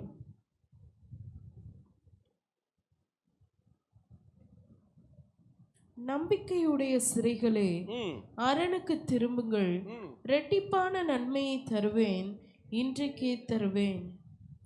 பாபிலோன் சிறையிருப்பிலிருந்து திரும்பி வந்த ஜனங்களுக்கு ஆண்டவர் 2 மடங்கு ஆசீர்வாதத்தை கொடுத்தார். சத்தமா சொல்லுங்க, எத்தனை மடங்கு ஆசீர்வாதத்தை கொடுத்தாரு? 2 மடங்கு ஆசீர்வாதத்தை கொடுத்தார். சரியா? அடுத்து பென்யமீனுக்கு 5 மடங்கு ஆசீர்வாதத்தை கொடுத்தார். பென்யமீனுக்கு எத்தனை மடங்கு ஆசீர்வாதம்? வாசிங்க, ஆதியாகமம் 43:34. Genesis chapter 43 verse 34. ஆதியாகமம் 43:34. அவன் தனக்கு முன் வைக்கப்பட்டிருந்த போஜனத்தில் அவர்களுக்கு பங்கிட்டு அனுப்பினான். அவர்கள் எல்லாருடைய பங்குகளை பார்க்கிலும் பென்யமீனுடைய பங்கு 5 மடங்கு அதிகமாயிருந்தது. பென்யமீனுடைய ஆசீர்வாதம் எத்தனை மடங்கு ஆசீர்வாதம்? 5 மடங்கு ஆசீர்வாதம். சரியா? அடுத்து தானியேல், தானியேல், அனனியா, மீஷாவேல், அசரியா. தானியேல், சாத்ராக், மேஷாக், ஆபேத்நேகோ இருக்காங்கல்ல, அவர்களுக்கு 10 மடங்கு ஆசீர்வாதம். எத்தனை மடங்கு ஆசீர்வாதம்? 10 மடங்கு. தானியேல் புஸ்தகம் 1ஆவது அதிகாரம் 19-20. Daniel chapter 1 verse 19 and 20. ராஜா அவர்களோடு பேசினான். அவர்கள் எல்லாருக்குள்ளும் தானியேல், அனனியா, மிஷாவேல், அசரியா என்பவர்களைப் போல வேறு ஒருவரும் காணப்படவில்லை. ஆகையால் இவர்கள் ராஜ சமூகத்தில் நின்றார்கள். ஞானத்துக்கும் புத்திக்கும் அடுத்த எந்த விஷயத்தில் ராஜா அவர்களை கேட்டு விசாரித்தானோ அதிலே தன் ராஜ்யம் எங்கும் உள்ள சகல சாஸ்திரிகளிலும் ஜோஷியரிலும் அவர்களை 10 மடங்கு சமர்த்தராக கண்டான். எத்தனை மடங்கு சமர்த்தராக? இப்ப நீங்க சொல்லுங்க, எனக்கு பதில் சொல்லுங்க. அமைதியா இருக்கீங்க, பதில் சொல்லுங்க. சகரியா, பாபிலோன் சிறையிருப்பிலிருந்து வந்தவங்களுக்கு எத்தனை மடங்கு ஆசீர்வாதம்? 2 மடங்கு. Very good. பெஞ்சமினுக்கு எத்தனை மடங்கு ஆசீர்வாதம்? 5 மடங்கு. தானியேல் உள்ளிட்ட அவர்களுக்கு எத்தனை மடங்கு ஆசீர்வாதம்? 10 மடங்கு. இல்லையா? அடுத்து ஈசாக்குக்கு 100 மடங்கு ஆசீர்வாதம். இல்லையா? 26, ஆதியாகமம் 26:12 வாசிங்க. Genesis chapter 26 verse 12. ஆதியாகமம் 26:12. ஈசாக்கு அந்த தேசத்தில் விதை விதைத்தான். கர்த்தர் அவனை ஆசீர்வதித்ததினால் அந்த வருஷத்தில் 100 மடங்கு பலனடைந்தான். ஈசாக்குக்கு எத்தனை மடங்கு ஆசீர்வாதமா? 100 மடங்கு ஆசீர்வாதம் இல்லையா? ஆரம்பத்தில் சொல்லுங்க, பாபிலோன் சிறையிருப்புல இருந்து வந்தவங்களுக்கு எத்தனை மடங்கு? 2 மடங்கு. பெஞ்சமினுக்கு எத்தனை மடங்கு? 5 மடங்கு. தானியேல் உள்ளிட்டவர்களுக்கு எத்தனை மடங்கு? 10 மடங்கு. ஈசாக்குக்கு எத்தனை மடங்கு? 100 மடங்கு. அடுத்து எகிப்திலிருந்து திரும்பி வந்த இஸ்ரவேல் ஜனங்களுக்கு 1000 மடங்கு ஆசீர்வாதம். எத்தனை மடங்கு ஆசீர்வாதம்? உபாகம் 1:11 வாசிங்க. Deuteronomy chapter 1:11. உபாகம் புஸ்தகம் 1ஆம் அதிகாரம் 11வது வசனம். நீங்கள் இப்பொழுது இருக்கிறதை பார்க்கிலும் 1000 மடங்கு அதிகமாகும்படி உங்கள் பிதாக்களின் தேவனாகிய கர்த்தர் உங்களுக்கு சொல்லியபடியே உங்களை ஆசீர்வதிப்பாராக. இப்ப கவனிங்க, எத்தனை மடங்கு ஆசீர்வாதம்? இஸ்ரவேல் எகிப்தில இருந்து வந்தவங்களுக்கு எத்தனை மடங்கு ஆசீர்வாதம்? 1000 மடங்கு ஆசீர்வாதம். அடுத்து ரெபெக்காளுக்கு கோடாகோடியாய் பெருகுகிற ஆசீர்வாதம். எத்தனை மடங்கு வாசிங்க? ஆதியாக 24:60. Genesis chapter 24:60. ஆதியாகமம் 24:60. ரெபெக்காளை வாழ்த்தி, எங்கள் சகோதரியே, நீ கோடா கோடியாய் பெருகுவாயாக, உன் சந்ததியார் தங்கள் பகைஞருடைய வாசல்களை சுதந்திரித்துக் கொள்வார்களாக. ரெபெக்காளுக்கு கொடுக்கப்பட்ட ஆசீர்வாதம் கோடா கோடியாய் பெருகுகிற ஆசீர்வாதம். இன்னொரு மொழிபெயர்ப்பில் இருக்கு, thousands of millions. 1 மில்லியன்னா 10 லட்சம், 10 லட்சம் 10 லட்சம் 10 லட்சம் 10 லட்சம் 10 லட்சமா ஆயிரக்கணக்கான thousands of millions. கோடா கோடியாய் பெருகுகிற ஆசீர்வாதம் இல்லை? கோடி கோடி கோடி கோடியா கோடி கோடி வைக்கணுமா இல்லை? அப்படிப்பட்ட ஒரு ஆசீர்வாதம். ஏன் ரெபெக்காளுக்கு மட்டும் அப்படிப்பட்ட ஒரு பெருக்கம்? ஏன் இந்த வார்த்தை அவள் வாழ்க்கையிலே சொல்லப்படுகிறது? ரெபெக்காள் சபைக்கு அடையாளமாக இருக்கிறாங்க. சொல்லுங்க, ரெபெக்காள் யாருக்கு அடையாளமாக இருக்கிறாங்க? சபைக்கு அடையாளமாக இருக்கிறாங்க. இப்படி சொல்றேன் இன்னும் கூட, ஈசாக்கு தேவனுடைய பார்வையிலே பரிபூரண பலி, பெர்ஃபெக்ட் சாக்ரிஃபைஸ்.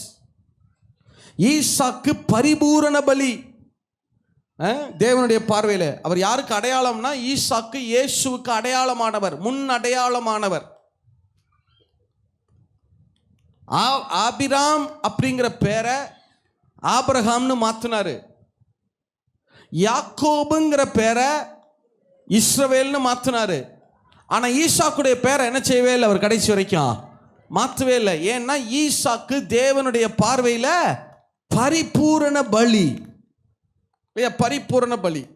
இப்ப ஈசாக்கு தேவனுடைய பார்வையில இயேசுவுக்கு அடையாளமா இருக்கிறார். அவருடைய மனைவி ரெபெக்காள் சபைக்கு அடையாளமா இருக்கிறாங்க. சத்தமா சொல்லுங்க, அவருடைய மனைவி ரெபெக்காள் எதுக்கு அடையாளமா இருக்கிறாங்க? சபைக்கு அடையாளமா இருக்கிறாங்க. அதனாலதான் ரெபெக்காளுடைய மரணம் வேதத்துல பதிவு செய்யப்பட்டிருக்காது. கவனிச்சிருக்கீங்களா? சாராள் மரித்தது வேதத்துல என்ன செய்யப்பட்டிருக்கிறது? ஆபிரகாம் மனைவி சாராள் மரிச்சாங்க, அது எழுதப்பட்டிருக்கிறது. யாக்கோபின் மனைவி ராகேல் லேயாள் மரித்தாங்க, அது பதிவு செய்யப்பட்டிருக்கிறது பைபிள்ல.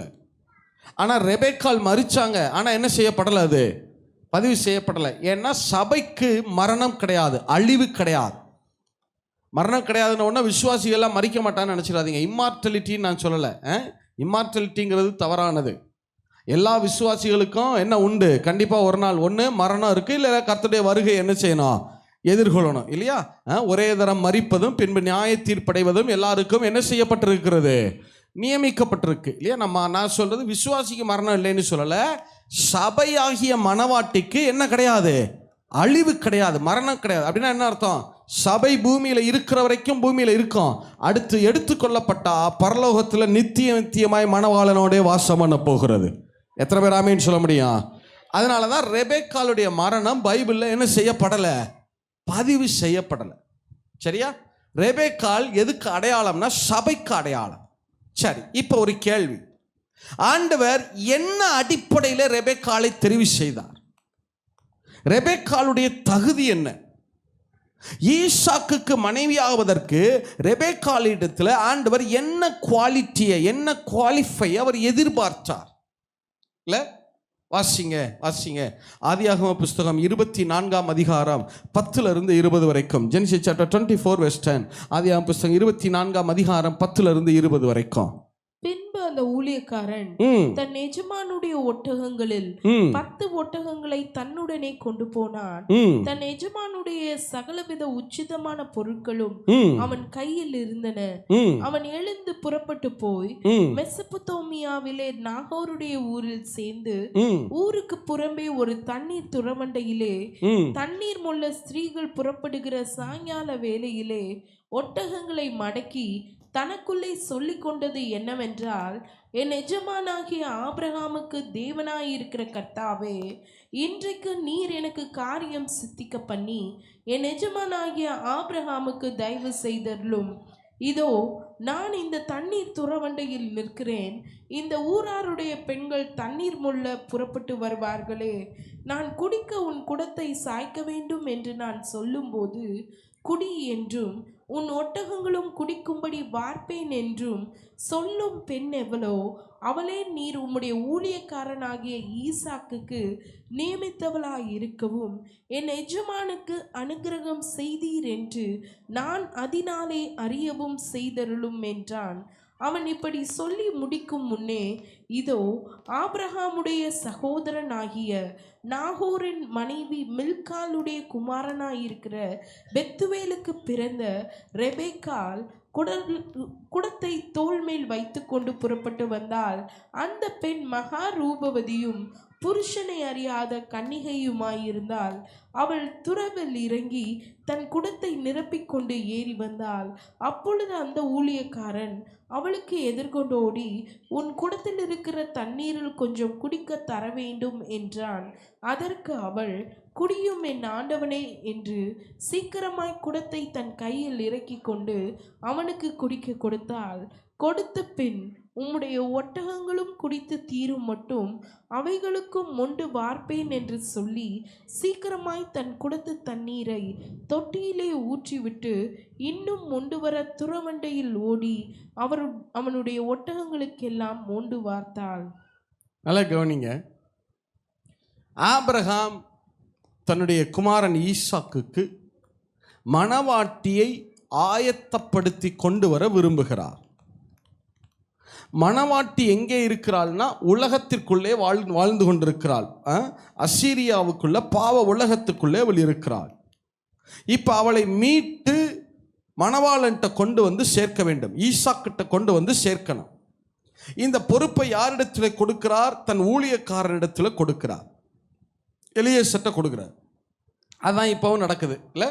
பிதாவாகிய தேவன் தம்முடைய குமாரனாகிய இயேசு கிறிஸ்துவுக்கு பாவ உலகத்தில் வாழ்ந்து கொண்டிருக்கிற மணவாட்டியை ஆயத்தப்படுத்தி தன் குமாரனிடத்தில் வந்து சேர்க்க வேண்டிய பொறுப்பைத்தான் ஊழியர்களாகி எங்களிடத்தில் என்ன செய்திருக்கிறார்? அதை கொடுத்திருக்கிறார் இல்லை? சரி, இப்போ ஆபிரகாமுடைய வேலைக்காரன் எலியேசர் மணவாட்டியை தேடி போகணும். எப்படி போறாரு? 10 ஒட்டகங்களை எடுத்துக்கொண்டு. சத்தமா சொல்லுங்க, எதை எடுத்துக்கொண்டு? 10 ஒட்டகத்தை. அதுவும் வசனம் தெளிவாக சொல்லுது, தன் எஜமானுடைய ஒட்டகங்களில் 10 ஒட்டகத்தை எடுத்துட்டு போனாராம். ஆபிரகாமுடைய 10 ஒட்டகத்தை, யாருடைய ஒட்டகத்தை? ஆபிரகாமுடைய 10 ஒட்டகத்தை எடுத்துட்டு போனாராம். ஏன் எலியேசர்ட்ட ஒட்டகமே கிடையாதா? இல்லை ஈசாக்கிட்ட ஒட்டகமே கிடையாதா? ஏன் ஆபிரகாமுடைய ஒட்டகத்தை எடுத்துட்டு போறார்னா, ஆபிரகாமுடைய ஒட்டகங்கள் அவ்வளவு அலங்கரிக்கப்பட்டதாக இருக்கும், பார்க்கறதுக்கு நல்ல கம்பீரமாக இருக்கும். அந்த ஒட்டகங்களை பார்த்தாலே அத்தனை பேருக்கும் தெரியுமா இது வர்றது யாருடைய அந்த நாட்டுக்கே தெரியுமா இந்த வர்றது யாருடைய ஒட்டகங்கள்? ஆபிரகாமுடைய ஒட்டகம்ன்றது தெரியுமா? இந்த காலம் மாதிரி அந்த காலம் கிடையாது. பயணம் போறதெல்லாம் ரொம்ப ஆபத்தானது. கள்வர்கள் கொள்ளையர்கள் நிறைய இருப்பாங்க. வழி நடுகிலும் வனாந்தரத்தில் இவங்க பல நாடுகளை கடந்து போகணும். அப்போ கள்வர்கள் நிறைய இருப்பாங்க. அப்போ இவர் என்ன எலியேசர் என்ன எதுக்கு ஆபிரகாமுடைய ஒட்டகங்களை எடுக்கிறார்னா, ஆபிரகாமுடைய ஒட்டகங்களை பார்த்தா கள்வர்கள் கொள்ளையர்கள்லாம் பக்கத்திலே வரமாட்டாங்களாம். ஏன்னா அவங்க இந்த ஒட்டகத்தை பார்த்த உடனே தெரிஞ்சிடும் இது யாருடைய ஒட்டகம், இது ஆபிரகாமுடைய ஒட்டகம். அப்போ அவங்க என்ன நினைப்பாங்களாம், ஆபிரகாமுடைய ஒட்டகத்தின் மேலே ஒருத்தன் கையை வச்சுட்டு என்ன செஞ்சிட முடியாது, தப்பிச்சுக்கிற முடியாது, யாரும் பக்கத்தில் போயிடாதீங்க அப்படின்னு பக்கத்திலே வரமாட்டாராம்.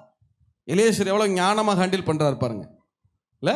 அப்போ ஆபிரகாமுடைய ஒட்டகங்கள் பல நாடு, அவங்க அந்த ஒட்டகங்கள், அந்த ஒட்டகத்தினுடைய அந்த ஒட்டகம் வந்துச்சுனாலே, அந்த பரிவாரங்கள் வந்துச்சுனாலே தேசத்துக்கே தெரியுமா, அப்படி ஒரு ஆசீர்வாதத்தில் வைத்திருந்தார் ஆபிரகாம். இல்லை, விசுவாசிகளின் தகப்பன் ஆபிரகாம அப்படிப்பட்ட ஒரு ஆசீர்வாதத்தில் வச்சிருந்தார். நாங்கள்லாம் விரும்புகிறோம், நீங்கள் ஒவ்வொருத்தரும் நல்ல பிரீமியமான வெஹிக்கிள்களை வாங்கணும். எத்தனை பேர் ஆமேன்னு சொல்ல முடியும்? நல்ல வீடுகளில் நீங்கள் வாசம் பண்ணணும். எத்தனை பேர் ஆமேன்னு சொல்ல முடியும்? இது எதுக்கோ உங்கள் பேர் பெருமைக்கு இல்லை, நான் ஆடி வச்சுருக்கேன், பென்ஸ் வச்சுருக்கேன்றதுக்கு இல்லை. நீங்கள் நல்ல டயர்டு இல்லாமல் தேசம் முழுவதும் போய் ராஜ்யத்தை கட்டி எழுப்புவதற்காக. எத்தனை பேர் ஆமேன்னு சொல்ல முடியும்? நீங்கள் நல்ல ஆசீர்வாதமாக இருக்கணும். எதுக்குன்னா உங்கள் பிள்ளை குட்டிகளுக்கு சேர்த்து வச்சுட்டு போகிறது கிடையாது, பேர் பெருமையை சொல்லிக்கிறதுக்கு கிடையாது. எதுக்குன்னா தேவனுடைய ராஜ்யத்தை கட்டி எழுப்புவதற்காக. உங்கள் ஒவ்வொருத்தருடைய வீடும் நல்ல பெரிய ஹாலாக இருக்கணும். எதுக்கு தெரியுமா? ஒவ்வொருத்தருடைய வீடுகளும் ஜப வீடுகளாக இருக்கணும். எத்தனை பேர் ஆமேன்னு சொல்ல முடியும்? எத்தனை பேர் ஆமேன்னு சொல்ல முடியும்? நல்ல டயர்டு இல்லாமல் நீண்ட தூரம் பிரயாணம் செய்து நீங்கள் ஊழியம் செய்வதற்கு நல்ல பிரீமியம் வெஹிக்கிள்களை தேவன் உங்களுக்கு தருவாராக. இல்லை, நீங்கள் அப்படி வந்தீங்கன்னாலே வண்ணாரப்பேட்டைக்குள்ளே நுழைஞ்சாலே இன்னார் வர்றாங்க, இன்ன பாஸ்ட் வர்றாரு, இன்ன விசுவாசி வர்றாங்கன்னு என்ன செய்யணும்? சொல்லுகிற அளவுக்கு கர்த்தர் உங்களை கனம் பண்ணி வச்சிருக்கணும். எத்தனை பேர் ஆமேன்னு சொல்ல முடியும்? எத்தனை பேர் ஆமேன்னு சொல்ல முடியும்? விசுவாசிகளின் தகப்பன் ஆபிரகாமை கர்த்தர் அப்படி வைத்திருந்தான். சரி, இப்போ கவனிங்க. எலியேசர் ஆபிரகாமுடைய ஒட்டகங்களை எடுத்துக்கொண்டு 10 ஒட்டகங்களை எடுத்துக்கொண்டு அசீரிய தேசத்துக்கு வந்துட்டார். ஒரு துறவண்டை நிற்கிறார். இப்போ எலியேசருக்கு பக்கத்தில் ஒரு ஒட்டகம் நிற்குது, நல்லா அலங்கரிக்கப்பட்ட ஒரு ஒட்டகம். சரியா? எதுக்கு? மணவாட்டியை அழைத்து கொண்டு போவதற்கு நல்ல அலங்கரிக்கப்பட்ட நிலைமையில் ஒரு ஒட்டகம் என்ன செய்யுது? ஆபிரகாமுடைய ஒட்டகம் அங்கே நிற்குது. சரியா? பைபிளில் ஆவியானவருக்கு நிறைய அடையாளங்கள் உண்டு. என்னெல்லாம்? புறா பரிசுத்த ஆவியானவர், எண்ணெய் பரிசுத்த ஆவியானவர், தண்ணீர் பரிசுத்த ஆவியானவர், அக்கினி பரிசுத்த, நிறைய அடையாளங்கள் உண்டு தானே. ஈசோப்பு, ஹைசூப், ஈசோப்பு தண்டு பரிசுத்த ஆவியானவருக்கு அடையாளம். அதை போல ஒட்டகம் என்பதும் பரிசுத்த ஆவியானவருக்கு அடையாளம். பழைய ஏற்பாட்டில், திருப்பி சொல்றேன், பழைய ஏற்பாட்டில் ஒட்டகங்கிறது யார் அடையாளப்படுத்துகிறதாக இருக்கிறது? பரிசுத்த, சத்தமா சொல்லுங்க, யார் அடையாளப்படுத்துகிறதாக இருக்கிறது?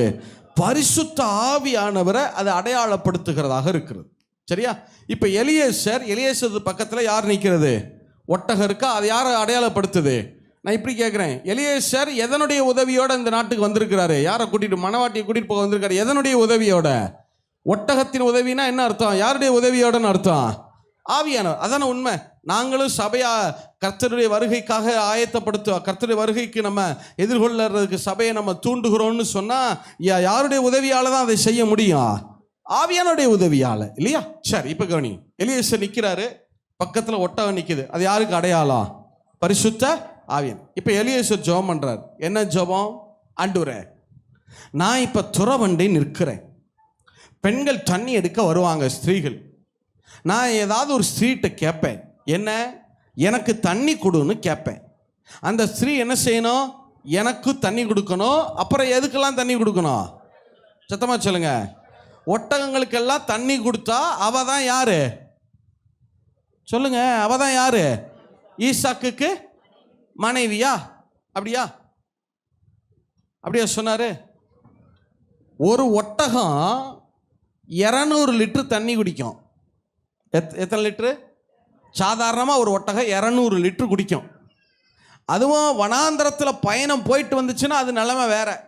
சரியா? இன்னும் அதிகமாக குடிக்கும். சரி, 200 லிட்டரை வச்சுக்கிறோம். சொல்லுங்க, எத்தனை லிட்டர் தண்ணி குடிக்குது ஒரு ஒட்டகம்? 200 லிட்டரு. 10 ஒட்டகம், அப்போ எத்தனை லிட்டர் தண்ணி? சத்தமாக சொல்லுங்க. 2000 லிட்டர் தண்ணி. உங்களுக்கு புரியும்படியாக சொன்னால், இந்த 20 லிட்டர் தண்ணி பாட்டிலாம் பார்த்துருப்பீங்களா? தண்ணி கேனு, பெரிய கேனாக இருக்குல்ல, 20 லிட்டரு கூம்பா இருக்கும்ல மேலே, அது ஒரு கேன் வந்து 20 லிட்டரு. அப்போ எத்தனை கேனுன்னு அர்த்தம்? 2000 லிட்டருன்னா எத்தனை கேனுன்னு அர்த்தம்? 100 கேன் தண்ணி. ஏன் கேனை விடுங்க, குடத்துக்கு வருவோம். நல்ல பெரிய குடம், ஒரு குடம் 15-16 லிட்டர் தான் பிடிக்கும். நல்ல பெரிய குடம்னே வச்சுக்கிறோம், 20 லிட்டர் பிடிக்கிற குடம். ஒரு குடம் 20 லிட்டரு. அப்போ 2000 லிட்டருனா எத்தனை குடம் தண்ணி? 100 குடம். சத்தமாக சொல்லுங்க, எத்தனை குடம் தண்ணி எடுத்து ஊற்றணும்? 100 குடம் தண்ணி எடுத்து ஊத்துனா அவ தான் பொண்ணு. எங்க நீங்க இன்னைக்கு எங்கேயாவது போய் சொல்லி பாருங்க பார்ப்போம். பொண்ணு பார்க்க போற இடத்துல நீ ரெபேக்காளை போல 100 குடம் தண்ணீர் எடுத்து ஊற்றினால்தான் உனக்கு திருமணம். அது என்ன சொல்லுவான்? இதான் கரெக்டாக சொல்கிறாங்க, கல்யாணமே வேணாம் பிரதர். இப்போல்லாம் ஸ்திரீகள் ரொம்ப விவரமாயிட்டாங்க. வீட்டில் குடமே வைக்கிறது கிடையாது. குடம் இருந்தால் தானே என்னை தூக்க சொல்லுவேன். எல்லாம் பக்கெட்டு டப்புன்னு ஆகிப்போச்சு இல்லை? இப்போ என்னவே கிடையாது வீட்டில். நிறையா வீட்டில் குடமே கிடையாது. நீ ஏன் தூக்கு, பக்கெட்டை தூக்கு. குடமே அவங்க அம்மா கொடுத்துருந்தாலும் எங்கே இருக்குது?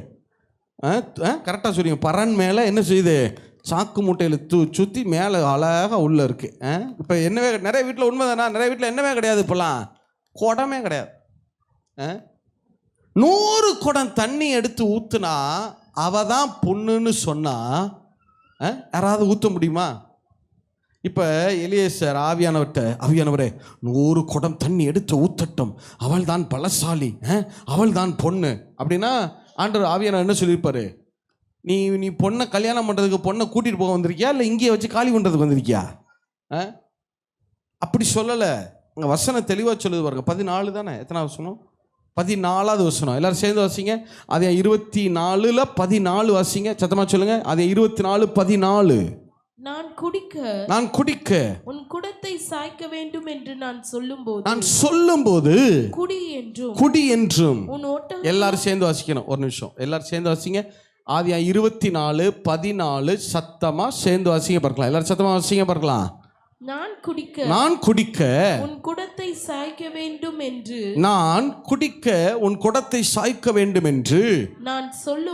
நான் சொல்லும்போது குடி என்றும் உன் ஒட்டகங்களும் குடிக்கும்படி மொண்டு வார்ப்பேன் என்று சொல்லும் பெண்ணெவளோ. என்னவா?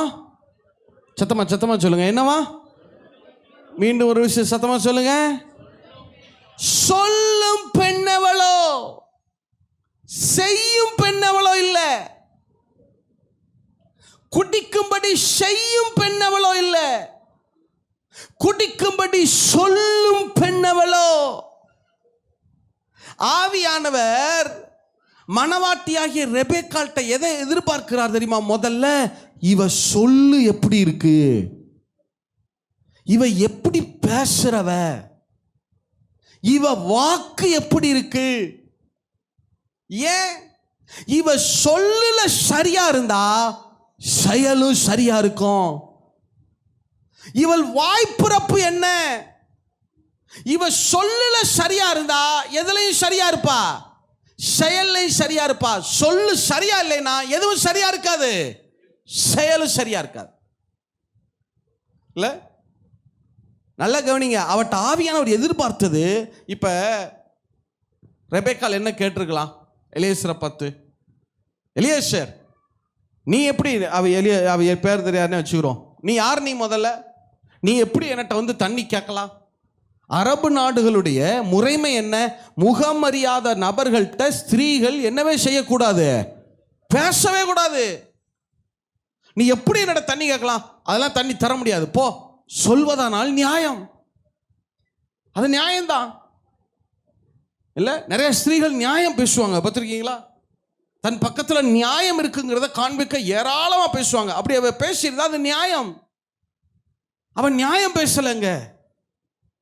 இல்லை, இப்போ அவள் என்ன சொல்லியிருக்கலாம்? சரி, ஏதோ தண்ணி கேட்குற, இந்தா நீ குடிச்சிக்க. அது என்ன உன் ஒட்டகங்களுக்கெல்லாம் தண்ணி கொடுக்குறது? ஏன் பின்னாடி 10 ஒட்டகங்கள் 9 ஒட்டகம் இருக்குல்ல, நீ மட்டுமா வந்திருக்க? 9 வேலைக்காரனும் கூட தானே வந்திருக்கான்.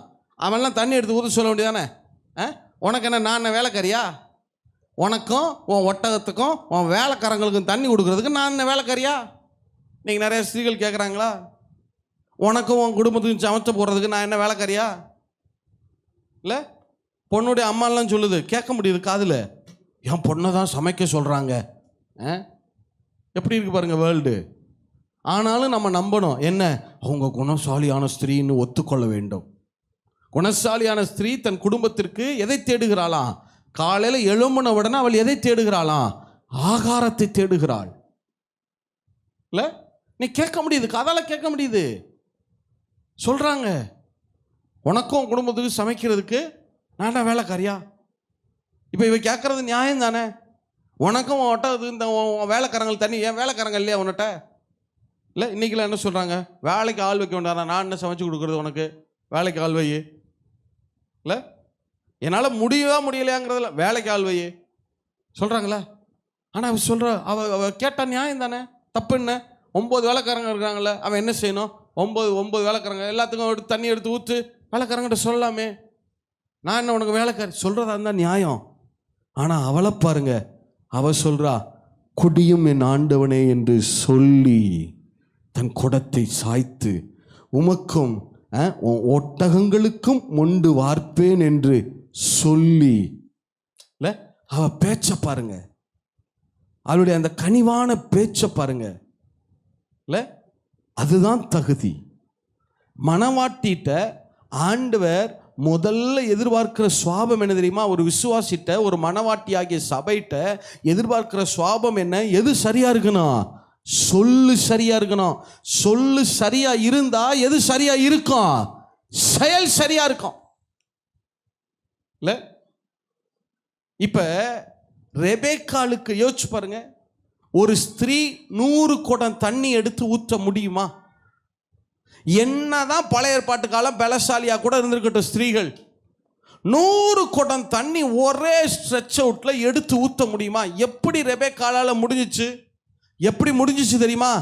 இப்ப ஆவியானவர் சொல்றார் எலியேசர்ட்ட, எலியேசர் அவ என்ன செய்யறான்னு பார்க்காத, எப்படி பேசுறான்னு பாரு, என்ன சொல்றான்னு பாரு.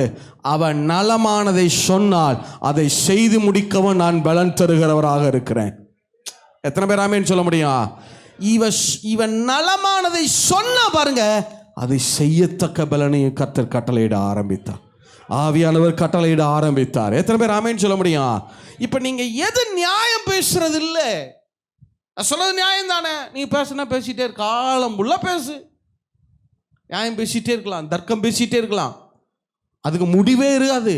தர்க்கத்துக்கும் நியாயம் பேசுதலுக்கும் என்ன இராது? முடிவே இராது. ஆனா அதை நீங்க ஒதுக்கி வச்சுட்டு, நான் இந்த வருஷத்துல ஆண்டவர்கிட்ட நிறைய கேட்குறேன், ஆண்டவரே என் வாய்க்கு காவல் வைக்கிறது மட்டும் இல்லை, கொஞ்சம் கனிவாக பேச எனக்கு உதவி செய்யுங்க ஆண்டவரே. ஏன்னா நாங்கள் ஊழியத்தில் இருக்கிறோமா, நம்ம என்ன சொன்னாலும் பசங்கள்லாம் ஹெல்ப்புக்கு இருப்பாங்க, ஊழியர்கள் கனமாக நடத்துவாங்க.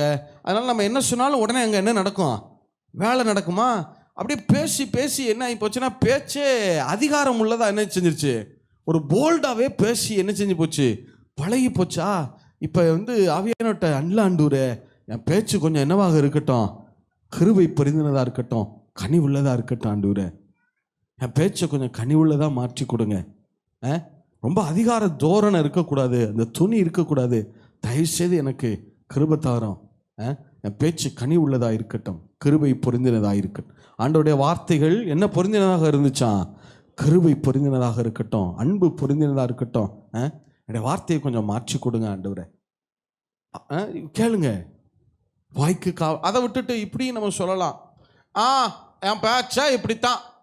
சில பேர் பார்த்துருக்கீங்களா, பேசலாம் பேசிட்டு ஏன் இப்படி பேசுறீங்கன்னு கேட்டா, என் பேச்சா இப்படித்தான், அப்ப வாழ்க்கையும் அப்படித்தான்.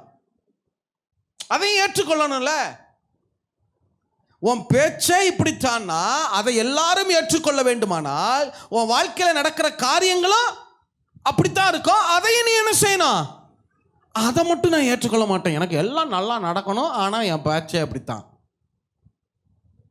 பிரதர் சிஸ்டர், ரெபேக்காள் நீங்க என்ன நினைக்கிறீங்கன்னா, சொல்ல மாத்தாம செயலை மாத்தலாம் ட்ரை பண்றீங்க. லூக்கா புத்தகம் 24:19 வாசிங்க. லூக்கா 24:19 வாசிங்க.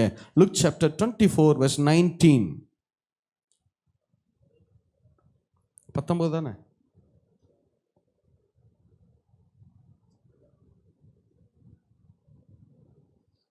அவர் எவைகள் என்றார், அதற்கு அவர்கள் நசரேயனாகிய இயேசுவை குறித்தவைகளே, அவர் தேவனுக்கு முன்பாகவும் ஜனங்கள் எல்லாருக்கும் முன்பாகவும். இதைத்தான் நான் முன்னாடி சொன்னேன். ஏன்னா தேவனுக்கு முன்பாக தேவாலயத்திலலாம் ஒரு மாதிரியா பேசுவான், ஆனா வெளியில போனா வேற மாதிரி பேசுவோம் இல்ல. சில நண்பர்கள்ட்ட போனால் வேற மாதிரி பேசும். அப்படி இருக்கக்கூடாது இல்ல? சரி வாசிங்க. தேவனுக்கு முன்பாகவும் ஜனங்கள் எல்லாருக்கும் முன்பாகவும் செய்கையிலும் வாக்கிலும் வல்லமை உள்ள தீர்க்கதரிசியாய் இருந்தார். தமிழ்ல செய்கையை முதல்ல வச்சுட்டாங்க, செய்கைன்னு டிரான்ஸ்லேட் பண்ணிட்டாங்க, செய்கையிலும் வாக்கிலும்னு போட்டாங்க. பொது மொழிபெயர்ப்பில் வாசிங்க, தமிழ் ERVல வாசிங்க, பொது மொழிபெயர்ப்பில் இதே வசனத்தை பொது மொழிபெயர்ப்பில் வாசிங்க. அதற்கு அவர் அவர்களிடம் என்ன நிகழ்ந்தது என்று கேட்டார். அவர்கள் அவரிடம் நாசரேத் இயேசுவை பற்றியேதான் பேசுகிறோம். நாசரேத்துல இருந்த இயேசுவை பற்றி தான் பேசுகிறோம். அவர் கடவுளுக்கும் மக்கள் எல்லாருக்கும் முன்பாக, அவர் கடவுளுக்கும் ஸ்பிரிச்சுவல் வேர்ல்டுலயும் மக்கள் எல்லாருக்கும் முன்பாக பிசிக்கல் வேர்ல்டுலயும் சொல்லிலும் செயலிலும் வல்ல இறைவாக்கினராக திகழ்ந்தார். இப்ப சொல்லுங்க, என்னவா? சொல்லிலும் செயலிலும். முதல்ல எது? சத்தமா சொல்லுங்க. சொல்லு சரியா இருந்தா எது சரியா இருக்கும்? செயல் சரியா இருக்கும். நம்ம செயல்களையே சேஞ்ச் பண்ண நினைக்கிறோம், செயல்களை மட்டும் மாற்ற நினைக்கிறோம், எதுல கவனமே வைக்கிறது இல்ல, சொல்லல. ERVல வாசிங்க. அவர்களை நோக்கி இயேசு, நீங்கள் எதை குறித்து பேசிக் கொண்டிருக்கிறீர்கள் என்றார். அம்மனிதர்கள் அவரை நோக்கி, நாசரேத்தில் உள்ள இயேசுவை குறித்து பேசுகிறோம். தேவனுக்கும் மக்களுக்கும் அவர் ஒரு பெரிய தீர்க்கதரிசி. அவர் பல ஆற்றல் மிக்க காரியங்களை சொல்லியும் செய்தும் வந்திருக்கிறார். எது முதல்ல? சத்தமா சொல்லுங்க. சொல்லுதான் முதல்ல. ஆண்டவர் இந்த உலகத்தை எதை வச்சுதான் படைச்சாரு? வார்த்தையை வச்சு தான் படைச்சார். வார்த்தை தான் முதல்ல, அப்புறம் தான் செய்கை, கிரியேஷன் அப்புறம் தான். இல்ல, முதல்ல என்னதான்? சொல்லு, முதல்ல வார்த்தை. இல்ல, இந்த வருஷம் ஒரு தீர்மானம் எடுங்க, எது சரியாகுதோ இல்லையோ என்னுடைய சொல்லு சரியாக ஆண்டவரே. ஒவ்வொரு நாளும் காலையில் கேளுங்க, ஆண்டவரே என் வாய்க்கு காவல் வைங்க ஆண்டவரே. அதாவது ஒரே ஒரு வசனம், அந்த நாவும் நெருப்பு தான், AUVல வாச்சரியா? எத்தனை வசனம்? 3:6. James chapter 3:6 வாசிங்களே. ஜேம்ஸ் சாப்டர் 3:6 வாசிங்க. நாவும் நெருப்பு தான், அதானே? வாசிங்க. James chapter 3:6. நாவும் நெருப்புதான், அது அநீதி நிறைந்த உலகம். போதும். இதே வசனத்தை AUV an understandable version 2005ல ஒரு நல்ல மொழிபெயர்ப்பு கொடுத்தாங்க. an understandable version, புரிந்து கொள்ளத்தக்க ஒரு மொழிபெயர்ப்பு. அதில் இதை வாசிருங்க, ஃபுல்லாக வாசிருங்க. 3:6 ஃபுல்லாக வாசிங்க. நாவும் நெருப்பு தான், அது அநீதி நிறைந்த உலகம். நம்முடைய அவயவங்களில் நாவானது முழு சரீரத்தையும் கரைப்படுத்தி ஆயுள் சக்கரத்தை கொளுத்தி விடுகிறதாயும் நரக அக்கினியினால் கொளுத்தப்படுகிறதாயும் இருக்கிறது. இது கொஞ்சம் நமக்கு புரிய மாட்டேங்குதுல. an understandable versionல இங்கிலீஷ்ல வாசிங்க, பிறகு அதையே தமிழ்ல வாசிங்க, தமிழ் மொழிபெயர்ப்புல வாசிங்க. And the tongue is like a fire. அது ஒரு நெருப்பை போன்றது. Like that spark. அது ஒரு நெருப்பு பொறியை உண்டாக்குகிறது. For the tongue as a part of the body is like the world of evil. உலகத்தினுடைய ஈவிலான ஒரு காரியம் நம்ம பாடியில இருக்கிற மாதிரி இந்த நாக்கு இருக்கு. It corrupts the entire life of a person. இது ஒரு மனுஷனுடைய வாழ்க்கை முழுவதையும் கரப்ட் பண்ணுது. And inflames the course of nature itself. இது இயற்கையின் போக்கையே மாற்றி விடுகிறது. That is, it affects a person throughout his whole earthly existence. அவன் இந்த பூமியில இருக்கிற இருப்பு முழுவதையும் அது சேதப்படுத்துகிறது. And is ignited by hell itself. That is, the evil produced by the fiery tongue has hell as its source and destiny. இத பொது மொழிபெயர்ப்புல கூட வாசிங்களே. ஏவி தமிழ்ல கூட விட்டுறலாம், பொது மொழிபெயர்ப்புல வாசிங்களே, நேரம் இல்லை. பொது மொழிபெயர்ப்புல வாசிங்க. 3:6 பொது மொழிபெயர்ப்புல வாசிங்க. நாவு தீயை போன்றதுதான். நாவு தீயை போன்றதுதான். நெறிகெட்ட உலகின் உருவே அது. நெறிகெட்ட உலகத்துடைய ஒரு உறுப்பை போல நமக்குள் இருக்கிறது. நம்முடைய உறுப்புகளுள் ஒன்றாக அமைந்திருக்கும் இந்த நாவு நம் உடல் முழுவதையும் கரைப்படுத்துகிறது. உடல் முழுவதையுமே அது கரைப்படுத்துகிறது, பரிசுத்த குலைச்சலாக மாற்றுகிறது. அது நம் வாழ்க்கை சக்கரம் முழுவதையும் எரித்து விடுகிறது. வாழ்க்கை சக்கரம் முழுவதையும் அது எரித்து விடுகிறது. எரிப்பதற்கான நெருப்பை நரகத்திலிருந்தே பெறுகிறது. அதனால நீங்க புரியுதா? எரிப்பதற்கான நெருப்பை நரகத்திலிருந்து இந்த நாவு எடுத்துக்கொள்ளுகிறது. ஒரு தீமையை பேசுகிற போது, ஒரு மனுஷன், ஒரு விசுவாசி தீமையை பேசுகிற போது, அந்த தீ எங்கிருந்து எடுக்கப்படுகிறது என்றால் நரகத்திலிருந்து எடுத்துக்கொள்ளுகிறதாம். உலகத்திலிருந்து கூட எடுக்கிறது இல்லை. எங்கிருந்து எடுக்குது? நரகத்திலிருந்து அந்த தீயை வாரிக்கொள்ளுகிறது, எடுத்துக்கொள்ளுகிறது. இல்ல எவ்வளவு டேஞ்சர் பாருங்க. இல்ல வாழ்க்கை சக்கரத்தையே கொளுத்துது. சக்கரம்னா என்ன? குயவர்கள் சக்கரத்தில் மண்பானை செய்வாங்க, பார்த்துருக்கீங்களா? சுற்றி விட்டு சக்கரம் பார்த்துருப்பீங்கல்ல? அந்த சக்கரத்தில் ரவுண்டில் ஒரு பொருளை எப்படி நீங்கள் வைக்கிறீங்கன்னு வைங்க, ஒரு சின்ன ஒரு ஃபோனோ ஏதோ ஒன்று அந்த ரவுண்டில் அப்படி எடுத்து வைக்கிறீங்கன்னா அது என்ன செய்யும்? ஒரு சுற்றி திருப்பி எங்கே வரும்? உங்ககிட்ட வருமா? வந்துருச்சா? அதோட அப்படியே எங்கிட்ட தான் ஓடும். திரும்பவும் ஒரு சுற்றி உங்ககிட்ட வரும். திரும்பவும் சுற்றி திரும்ப திரும்ப திரும்ப திரும்ப திரும்ப ஒரு நெகட்டிவான ஒரு காரியத்தை நம்ம பேசுகிற போது ஒரே ஒரு தடவை அது வேலையை நடத்திட்டு நிறுத்துறது இல்லை, வாழ்க்கை முழுவதும் வேலை செய்யுது. இல்லை அத்தனை கொஞ்ச நேரத்துக்கு முன்னாடி சொல்லும்போது சொன்னேன்ல, ஒரு கிளைமேட்டை பேசினா கூட என்ன சொல்லுவோம்? டேஞ்சரான பனி பிரதர். சொல்லிட்டியா? இந்த வருஷம் பனி இல்லை, இனி உன் ஆயுள் முழுவதும் இந்த பனி உனக்கு என்னவா தான் இருக்கான்? டேஞ்சரா தான். ஆயுள் சக்கரத்தையே கொளுத்துது. இல்ல ஆயுள் சக்கரத்தை ஆண்டவர் ஆதியில சொல்லும்போது சொன்னார் என்ன? பூமியானது தன் விதைகளுடைய கனிவிருட்சங்களை முளைப்பிக்க கடவுது. எல்லாம் முளைச்சிச்சு. நோவா காலத்துல எல்லாம் அழிந்து போயிற்று. 300 நாள் தண்ணி தேங்கி இருக்கு. வெள்ளப்பெருக்கில் எல்லா மரம், செடி, கொடி, ஒலிவ மரத்தை தவிர, ஒலிவ மரத்தின் வேரை தவிர எல்லாம் அழிஞ்சு போச்சு. இப்ப திருப்பி ஆண்டவர் ஐயோ எல்லாம் அழிஞ்சு போச்சா? திரும்ப சொல்றேன், பூமியானது தன் விதையுடைய கனிவிருட்சங்களை முளைப்பிக்க கடவுது அப்படின்னு நோவா காலத்துல திரும்ப சொன்னாரு. சொல்லுங்க, திருப்பி சொன்னாரா? இல்ல. ஏன்? ஏற்கனவே சொன்ன அந்த ஒரு வார்த்தை இந்த பூமி சக்கரத்தில் வேலை செஞ்சுட்டே இருக்கு பாருங்க. இந்த நாள் வரைக்கும் பூமியானது தன் விதைகளுடைய கனிவிருட்சங்களை முளைப்பித்து கொண்டே இருக்கிறது. அப்ப வார்த்தை ஆயுள் சக்கரம் முழுவதும் வேலை செய்யும். கவனமா பேசுங்க, இல்ல கவனமா இருங்க. ஆண்டவர்கிட்ட ஒவ்வொரு நாளும் தயவு செஞ்சு கேளுங்க. கோபத்தை கேரி பண்ணி நெக்ஸ்ட் டேக்கு கொண்டு போகாதீங்க. அதனால ஒரு நன்மையும் பிறக்காது, ஒரு நன்மையும் பிறக்காது.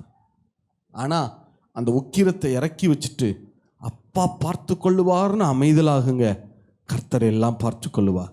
ஒவ்வொரு நாளும் இந்த வருஷம் கேட்க போறோம், என் வாய்க்கு காவல். எழுந்து நிற்போமா?